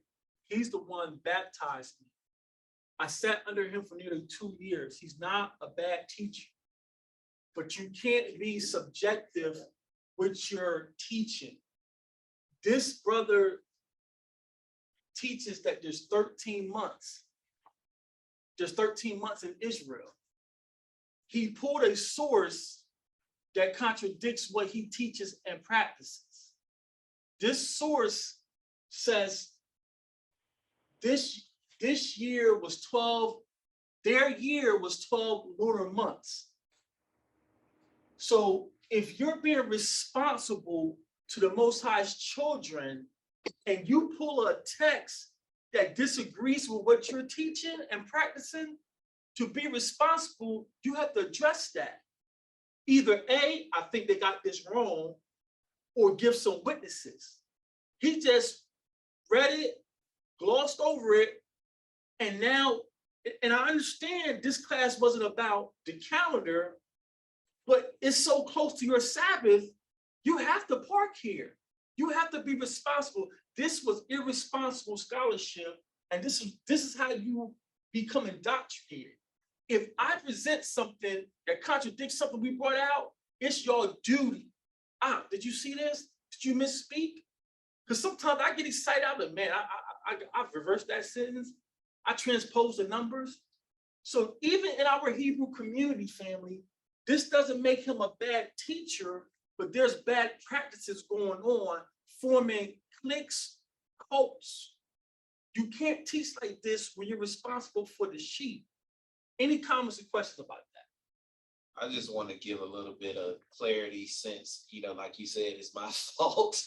But like you said, I mean, I was listening to it to be edified on the situation and see, since I knew for the most part we agreed with the same thing, or myself, meaning myself and him. So I said, well, let me see what he's talking about. It's 2 parts. This was video number 2. Video number 1, I'm like, man, I felt edified. This was good. This made my day smooth. So I enjoyed it. I said, okay, now part 2. And he starts off answering questions, and then he gets back into more text and more witnesses. And I'm just listening, relaxing. I'm like, okay, cool. I'm hearing what's going on. And then right at the very end, it says, and their months was 12 months. I'm like, because I'm using it to help sharpen me to teach other people, especially about the reckoning of how many months or when do you start the year. So with that, I was like, because if I heard something good, I would stop it and screenshot it so I can go back to it later. So I was listening and it said, and their reckoning was 12 months. I'm like, basically what you just said. And I was like, oh, I gotta I gotta show Marad this because he gonna get a trip out of it. But I was like, he just glossed right over it. He didn't say anything about it. And I was like, see, everything was straight, or I would say a majority to me was straight until you start doing things like that. And I was like, see, an untrained ear, they just gonna miss that. But, because of the power of the Most High, I know I heard it and I was like, wait a minute, just cut your own self, bringing out that source. And that's. Now, to be fair, I haven't been in contact with my op for some years. I don't know if he still practices 13 months. Said something about it. But if he does, you owe the people an explanation for this text. And if you've stopped, I still would mention it every time. Because y'all hear me. When I talk about head wraps, I remind the sisters I had got that wrong. There is no law that y'all got to cover your heads. So even if he had corrected himself, by him coming across this text that says 12 months, and you're not referencing, hey, in the past, we're taught 13 months, but this is one of the reasons why we changed. It's irresponsible as a leader, as a teacher. So you got the same thing that Christians are doing is occurring inside these Hebrew communities. I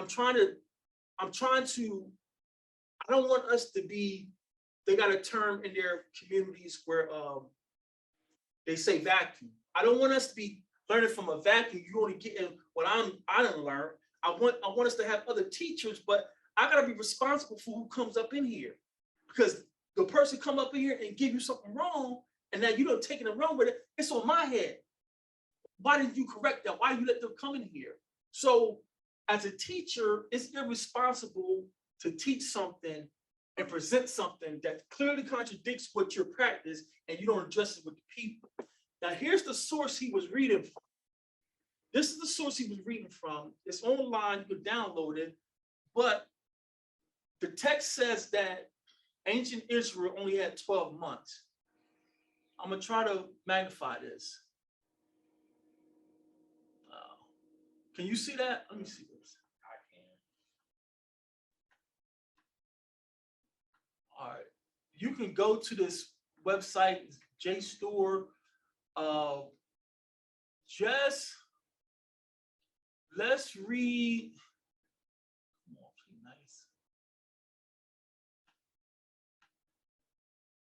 Let's read among the Semitic nations. Among the Semitic nations, we find the week observed by the Egyptians and the Ishmaelites. Now, you got to keep in mind, you can't forget ancient history. These people could be calling Egyptians Hebrews, because that's where we ran back to. Y'all remember that? The father says, don't go back to Egypt. And what do? Go back to Egypt. So just because they're seeing Egyptians here, it very well could be our ancestors. Like they may call us Americans. Are y'all Americans? No. Very not. Read on. The Ashantis and Gallas of Africa seem to have had the week from a very early time. The nation where we find, aside from the Hebrews, most clear evidence not only of a week, but also of a Sabbath is the Babylonian. Who was in Babylon? Abraham. Okay. We find that among these people, as among the Israelites, the number 7 was especially prominent and sacred. Thus, 7 is the number of the spirits who came from the depths, the number of the knots tied by the women who sit by the bedsides of their husbands to conjure the evil spirits is 7 or twice 7. Week means the city of 7 spears. The mythical serpent mentioned in their hymns has 7 heads, and the sacred tree has 7 branches. There were 7 gates to the lower world. 7 or 14 gods are mentioned frequently. The evil spirits are 7. Cleansings or sprinklings were repeated 7 times. 7 planets were recognized, studied, and held to be among the gods. This is what we came right here. Read on. Furthermore, upon the Babylonian monuments recently discovered, mention is made of a week of 7 days. ending with a seventh day on which no work was to be done or sacrifice offered. This seventh day was a day of rest. And the register tablet of the intercalary month of Elul. Did y'all catch that? Intercalary. Y'all know what intercalary means? They added a month. Add a month. They found a Babylonian tablet that said they practiced a Sabbath, but an intercalary month of Elul. So when people tell you there's 13 months, and that's what we're trying to hash out now with the other assemblies, everyone's going over their calendar. And there are some assemblies that we assemble with. That's why I'm telling you, when we go around people, don't be condescending, don't be impatient. Everyone's coming back doing the best they can. But there are some people we fellowship with, they still practice 13 months. But when you do the research, that's Babylonian. That's Babylonian. Any comments or questions about that? If I could, real quick, just backpedal just a little bit, because Sister brought up a question regarding what Ashia had mentioned earlier about suspending your intelligence. So Sister Barb, just to kind of clarify, when we say meet people where they are, we're not saying agree with their false doctrine by any means, but not necessarily feed them too much that might be higher than their understanding at the time. So just find that common ground on things that they can understand and just give them milk, so to speak, until they mature spiritually with their walk with the Most High. So hopefully that cleared that up. Gina was my witness. I was so excited that someone had asked me about Hebrews. I just unload everything. I give him 2 years worth of my notes. She's like, babe, you got to stop doing it. I said, babe, I don't know if I'm going to see him again. Oh, man. They definitely ain't coming back. I'd be so excited. I was like, man, I got to give him to him everything I know right now. I remember when I was waitressing years ago, there was a guy that used to carry around his Bible, and when he go to lunch, he'd open up his Bible, and every time somebody would go to lunch with him, he would sit there and be reading them all these scriptures. So after a while, they was like, I don't want to go to lunch that time. They was, so people that don't want it, don't want it. You know what I'm saying? So. Oh, praise. Listen, we all got to grow. Like right now, I read you now. Like that sister who approached me, I'm reading her face, like looking at her face, like, what are you asking me for? So I've matured now to know our people are nosy. You probably ain't looking to change your life or be holy. You just want to be nosy. Yeah, he told me what that means, y'all. So I'm not doing this for you to have. I want you to change your life. So winning the lost, family, it takes the Most High's patience. And what's helping me, I'm not betting 100. I'm not trying to let y'all know I got it. What helps me most days is like when I'm short, the Most High plays your track record. Look how long I was patient with you. It's my last time getting drunk, Father. You get me home at this club. You leaving the bar, state police right across the street. No, I should have called somebody. What we do?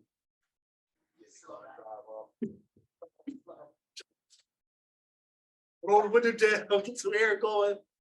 So when you're losing patience with Christians or family and friends, remember how patient the Most High was with you. If you don't have a long list of sins in your past, just thank the Most High that he didn't let you be just totally subdued by that false religion.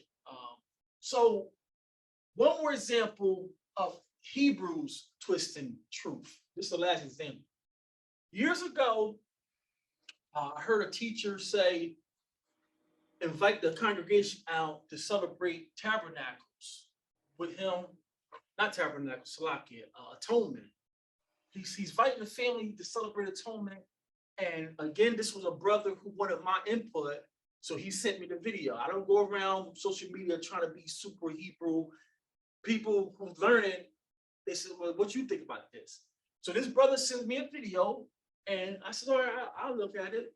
And he says, we're going to be celebrating the feast, the Day of Atonement, and you're invited here to join us. Welcome here to join us, and we're going to be offering up trespass offerings. He says, we're gonna be offering up trespass offerings. And I got my attention, like, okay, how this gonna work? But then he proceeds, he says, now I know what's out there. I know even Hebrews teach that all the sacrifices are done and all the sacrifices are not done, which is true. He says, but the sin sacrifice and the trespass sacrifice are different. Sort of true. So we're going to offer up trespass sacrifices, but not sin sacrifice, because we know Christ, Messiah, is our sin sacrifice. But we can offer up trespass sacrifices. So I listened to the brother, and I'm like, wow. So this is a screenshot right off Bible Hub, and this is kata. Strong's 2403. This is the Hebrew word for sin. So when you say kata, you're speaking Hebrew. And can you read some of the examples they give us, the little pagan lexicon here? Yeah. The part where it says sin offering. Yes. Do you want to read the precepts? No, you don't have to preface. So yeah, it says it's sin or sin offering. If you go down to 1, it says it's sin, and then A, sin against man, sins against man, and then that's pretty much it. So, family, these lexicons have been plagiarized. They took the root of Hebrews, and once they took possession of our things, now these Germans, these Frenchmen, they think they know Hebrew, and they give you these definitions. And they come up with kata is sin, blah, blah, blah, give some scripture references where you can find kata being used for sin. So this is one of the most popular words when you see sin, kata. This word, asham. Asham is the most popular word for trespass. Can you read this for us? Asham, offense or guilt. So these are pagans trying to explain Hebrew thought. And asham, when you say asham, you're speaking Hebrew, family. Even though those are Greek characters you see or Latin characters, the as. Asham is the sound, is the phonetic of Hebrew. So asham is a Hebrew word. It's just phonetically spelled there. What did you notice about these two Hebrew words? What did you notice about the two Hebrew words up there? Look at these two words. What do you notice?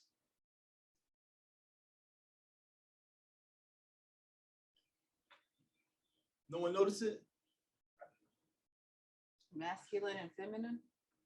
No? No, that's Greek. That's Greek. I know that. Y'all see that? Both of these words only have the ah sound. We brought it up before. Yeah. So you're telling us we're making up a language. Y'all don't know what y'all speaking, but your theologian's lexicon has the phonetics. Say it again.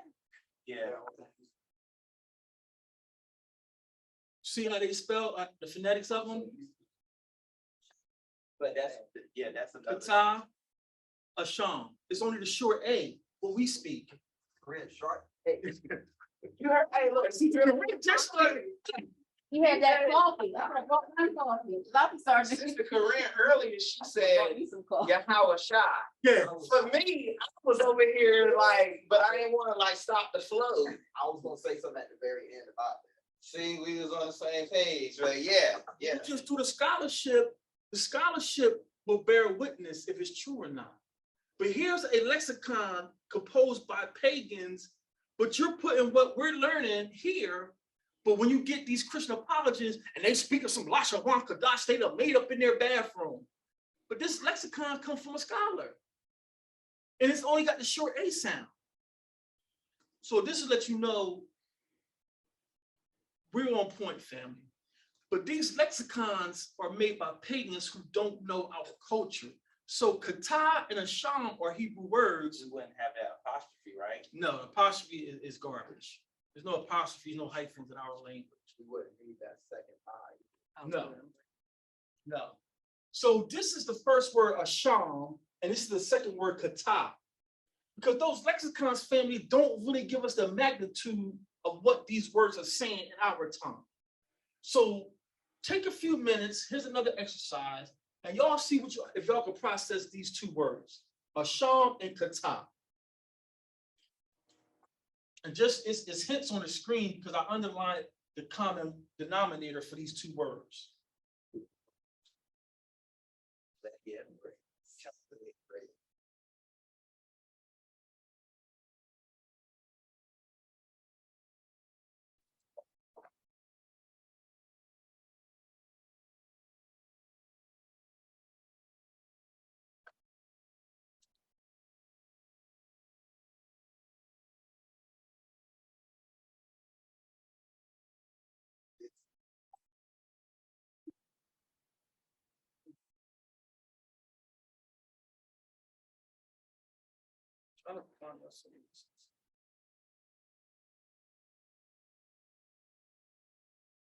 This is a sister's going to be there too, Brit Yah.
That's what we've been saying the whole time. We're not special. We're not fasting and praying and just wanting to know the truth has got us to this point.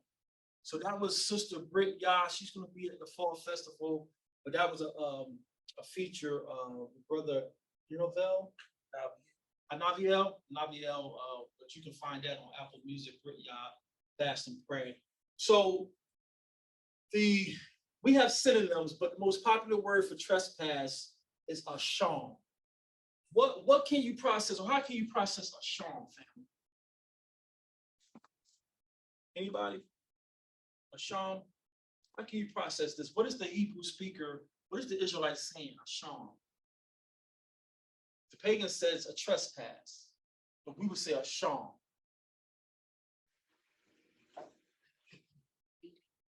Huh? Leading to separation.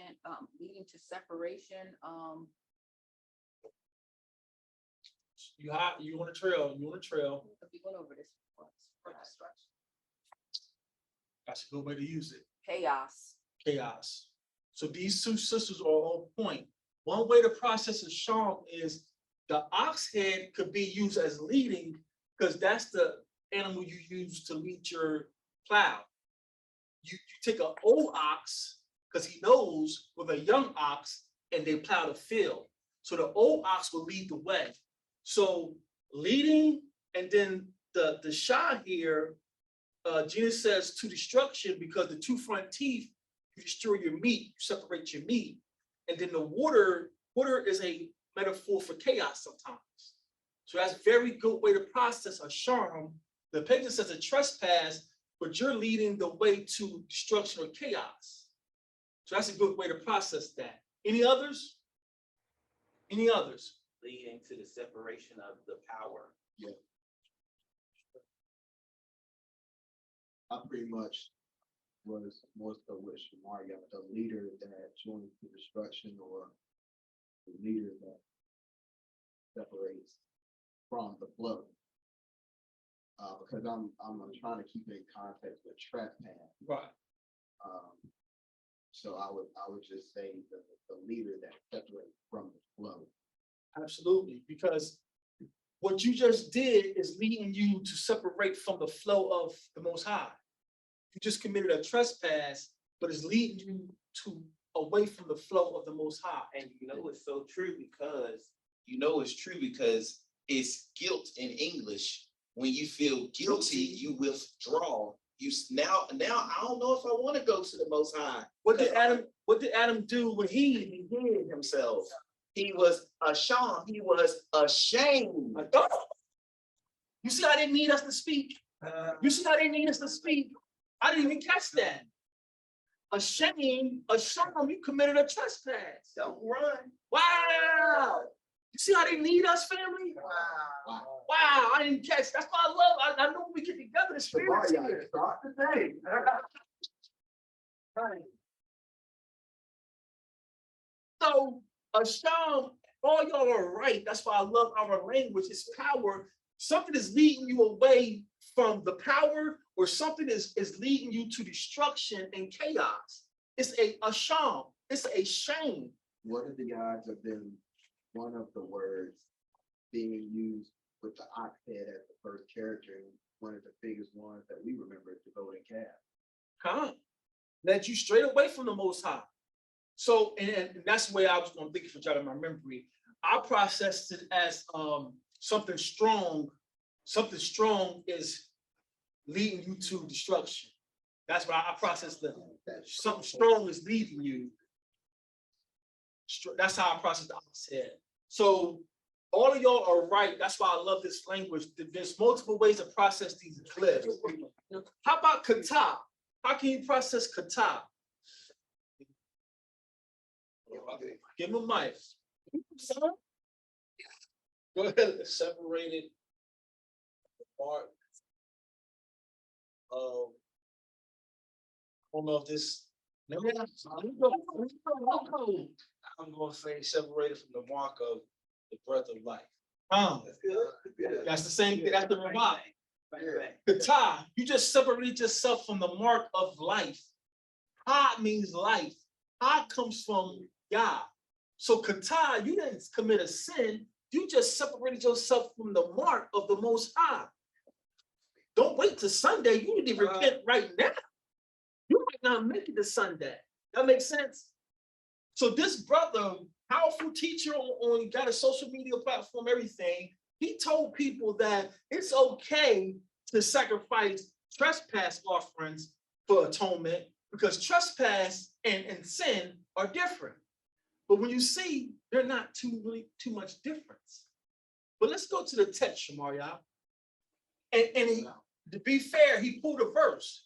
These Hebrews going to give you some verses, but they're always out of context. Let's go to the verse he pulled. Let's go to Acts 21, verse 26. This is the verse he used to beguile people to disrespect your king. Be careful who you link up with, family. Remember, what's Messiah going to say to those who say didn't we cast out devils in your name? Depart. He's starting with the house.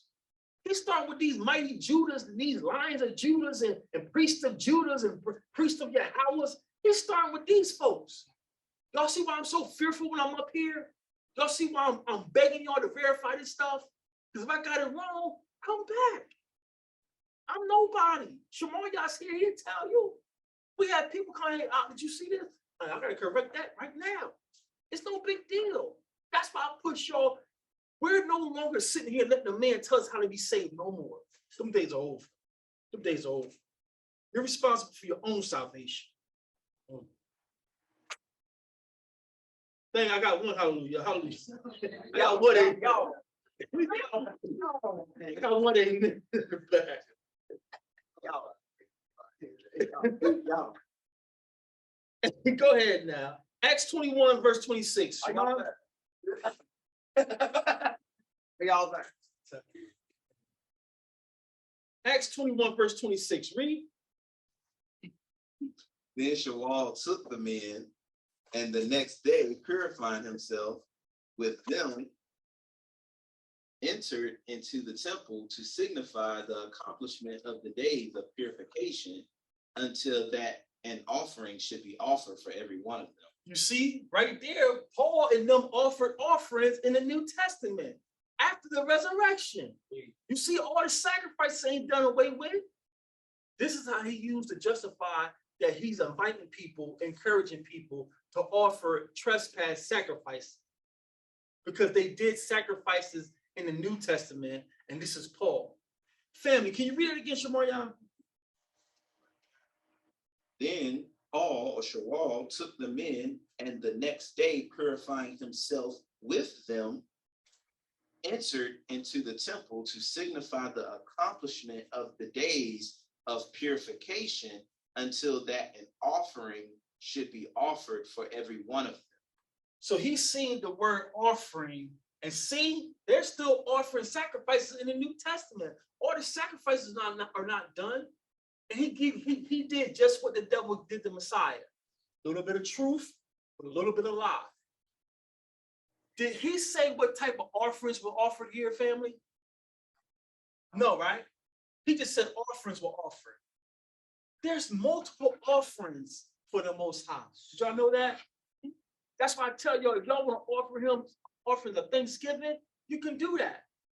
Offering of gratitude, you can do that. But sin and trespasses, if you do that, please don't come here, please. Or let us know so we can talk to you from outside.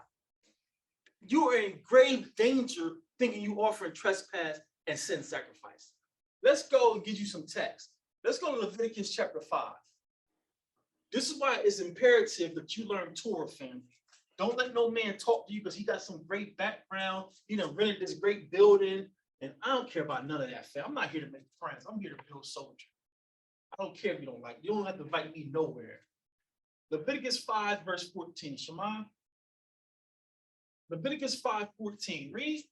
And Yahweh spake unto Mashah, if a soul commit a trespass and sin through ignorance in the holy things of Yahweh, then he shall bring for his trespass unto Yahweh a ram without blemish out of the flocks, with thy estimation by shekels of silver, after the shekel of the sanctuary, for a trespass offering. The text is saying that if a man commits a trespass out of ignorance, what is he to bring?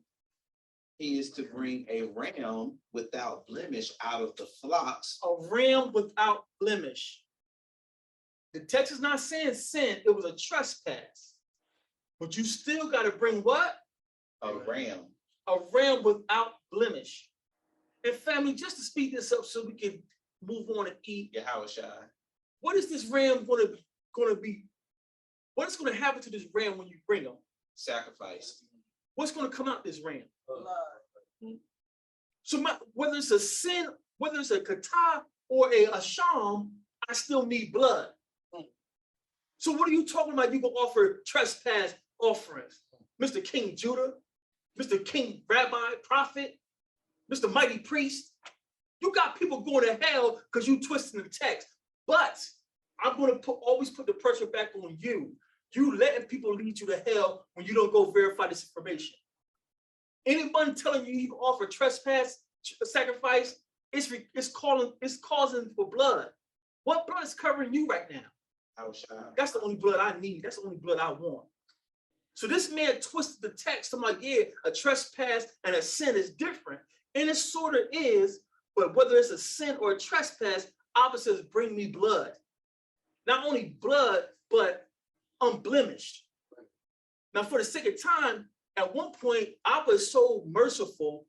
Abba is the great I am. He's so loving. He keeps breaking it down. If you can't afford a ram, then bring me a turtle dove.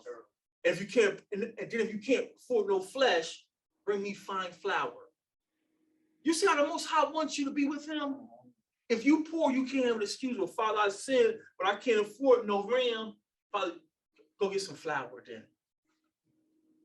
He said, go get some fine flour and give it to the priest. You're gonna make me some cornbread with that. Let's get another witness. Let's go to Leviticus 6 and 6. So Maria, you can pull this. Go ahead, Leviticus 6 and 6.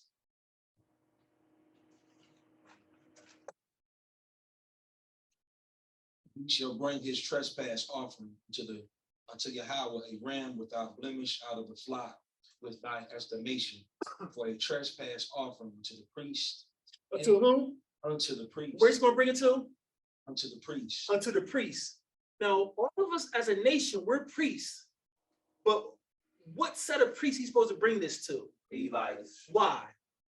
Covenant with the Most High. They got the covenant with the Most High. What happened to Aaron's 2 sons who offered strange fire?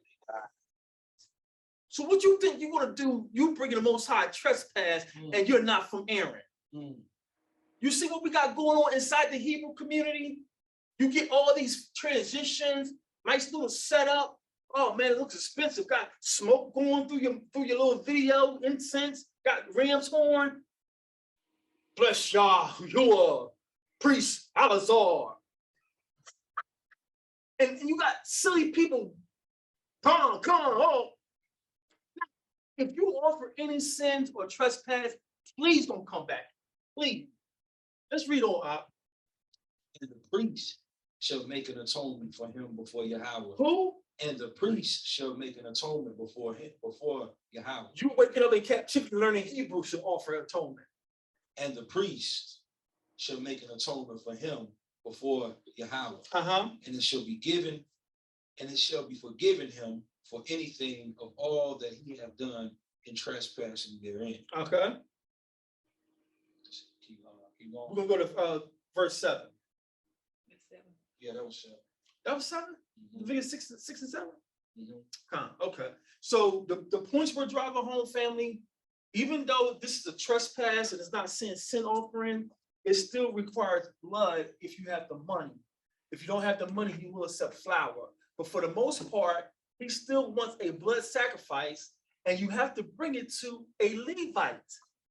Not because you done woke up and you found this great teacher on YouTube. He's calling himself a priest. No, we are a priest, but you're not a Levitical priest. When we get back, I ain't gonna lie to you. Listen, I'm transparent. I can't wait to get home so I can sit down and just sit with my wife. Come on, go ahead. Go ahead. So anybody telling you that you can offer a trespass offering for atonement, get far away from them. Let's get a third witness. If that wasn't enough, these two, let's go to Leviticus 7. Get it again. Leviticus chapter 7, verse 1. Shema, read. Likewise, this is the law of the trespass offering. It is most holy. In the place where they kill the burnt offering, shall they kill the trespass offering, and the blood thereof shall he sprinkle round about unto the altar. So this text is a pagan English, but what it's saying, you guys correct me if I'm wrong, because I'm not above correction. It's saying the trespass offering is pretty much just like the burnt offering. To get more context, let's back up, because y'all know these chapter breaks are not natural. Let's back up. In my book, it's just a couple of verses up. Let's go back to Leviticus 6 and 28. Leviticus 6 and 28. Read. But the earthen vessel wherein it is sodden shall be broken, and if it be sodden in a brazen pot, it shall both scour and rinsed in water. It shall both be. So it's just talking about boiling the sacrifice, boiling the brass pot, if you're going to use a brass pot. But if it was a clay pot, go ahead and break the clay pot. But if it was a brass pot, just steam, put it in your little what y'all got those things in your kitchen? Dishwasher. That's what he's saying. Scour it, steam it, scald it. Okay. Read on. All the males among the priests shall eat thereof. It is most holy. All the males of who shall eat it? The priest. So if you offered a trespass offering, the Levites gotta go ahead and prepare it, and the Levites gotta eat it because it's most holy. How you know you're a Levite and you just waking up in America the last 10, 15 years? You see what's out there? People getting captivated by these men. They using fancy words, and I got a 4-foot menorah. Just give me book. Miss me with all that. Read on. And no sin offering whereof any of the blood is brought into the tabernacle of the congregation to reconcile with all in the holy place shall be eaten. Don't eat blood. It shall be burnt in the fire. So when you offer a trespass offering, did you burn the blood? Or you just gonna do it your way? You're gonna offer. Please don't ever do that, fam. Don't think you're gonna do it your way. You try to do it the Most High's way and ask Father, forgive me where I fall short. But this trespass offering is almost a mirror of the burnt offering. How you talk about come join us for atonement and we're offering trespass offerings? Now let's continue on chapter 7. Likewise, this is the law of the trespass offering. It is most holy. In the place where they kill the burnt offering, they shall kill the trespass offering, and the blood thereof shall be sprinkled round about upon the altar. So if you do offer a trespass offering, the blood got to be sprinkled around the altar. Have you formed an altar out of unhewn stone? Has the Most High sanctified? Is your animal that you got over in America, is it holy? This is what we got going on. So to bring this home, I just put out 3 witnesses, all from Leviticus, and these 3 chapters back to back is saying, yes, it's a trespass offering, which is a little different than a sin, but it still requires blood, and you got to bring it to a Levite. You have to bring it to a Levite. Now let's double back to Acts again. Let's go back to Acts. Because you got to bring this trespass offering to a Levite. Let's go back to Acts 21, and for context, let's jump up to verse.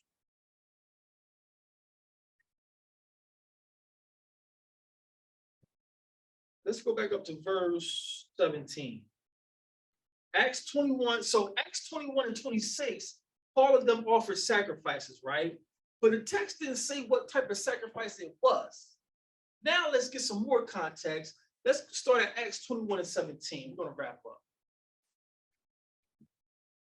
And when we were come to Jerusalem, the brethren received us gladly. And the day following, Paul went in with us unto James. And all the elders were present. And when he had saluted them, he declared particularly what things Yahweh had wrought among the Gentiles by his ministry. So the backstory, y'all know this, Paul has been converted by Yahweh after he got blinded, and now Paul caught fire for the Messiah. And Paul's going around cities where Jews live, telling them that man Yahweh that we hung up is the Messiah. But now things are getting back to the temple that Paul is telling the people, forget Moses. So now Moses has come back home to Jerusalem. Paul has come back to Jerusalem to answer the elders. Which one of the elders was listed first? James. Paul went back to the congregation, aka Church of Jerusalem, to present himself before the elders. And the elder in charge of the congregation is James. This James, the theologians say, I believe it with other texts, this James is the brother of Messiah. Is Messiah or his half-brother, are they Levites? So now Paul at verse 26, you're offering an offering. What's the chances that it's a trespass or sin if these men are not Levites? This is the Nazarite church being strengthened. And they're doing the best they can to follow the law of Moses, but James is not a Levite. James is not a Levite. So you read a text that Paul offers offerings, you just can't run and say, see, Paul offered an offering and it's a sin offering. It's a trespass offering. You're being irresponsible with the text and you put the Most High's children in hellfire. So, fam, I took you here with patience and with love. These are the last days, perilous times. You got everyone with a dumb phone popping up, wanting to teach and break something down. I learned some Hebrew, and you got people, a brother from Ohio confirmed it. He said, man, it's a lot of brothers out here just stealing lessons. You stealing breakdowns that you don't, the Most High hasn't given you. You don't want them like those brothers who asked Paul and them, give us that spirit too. Y'all remember that story? What happened to those brothers? Your money perish with. Paul said, Peter said, your money perished with you, devil. So, family, I don't care how long we together, y'all go home. That's why we're pausing now, because Sister Joyce is getting ready to leave, but it's also a good time. It's 4, 5. We did 5 parts to Christian Dogma. It's 5 parts to Christian Dogma, and I know it's heavy intensive, but go back day by day, do 30 minutes, pull those resources, make sure I ain't doing what these other brothers are doing. You're referencing a source, but you're just holding, you're just going to zoom in on what proves your point. But all the other pages contradict your whole program. That's what these Hebrews and Christians are doing. We're not doing that here, family. We don't care about no numbers. We don't care about growing congregations. We want righteousness here. Tom, with that, I'll open up the floor for questions, comments, and concerns.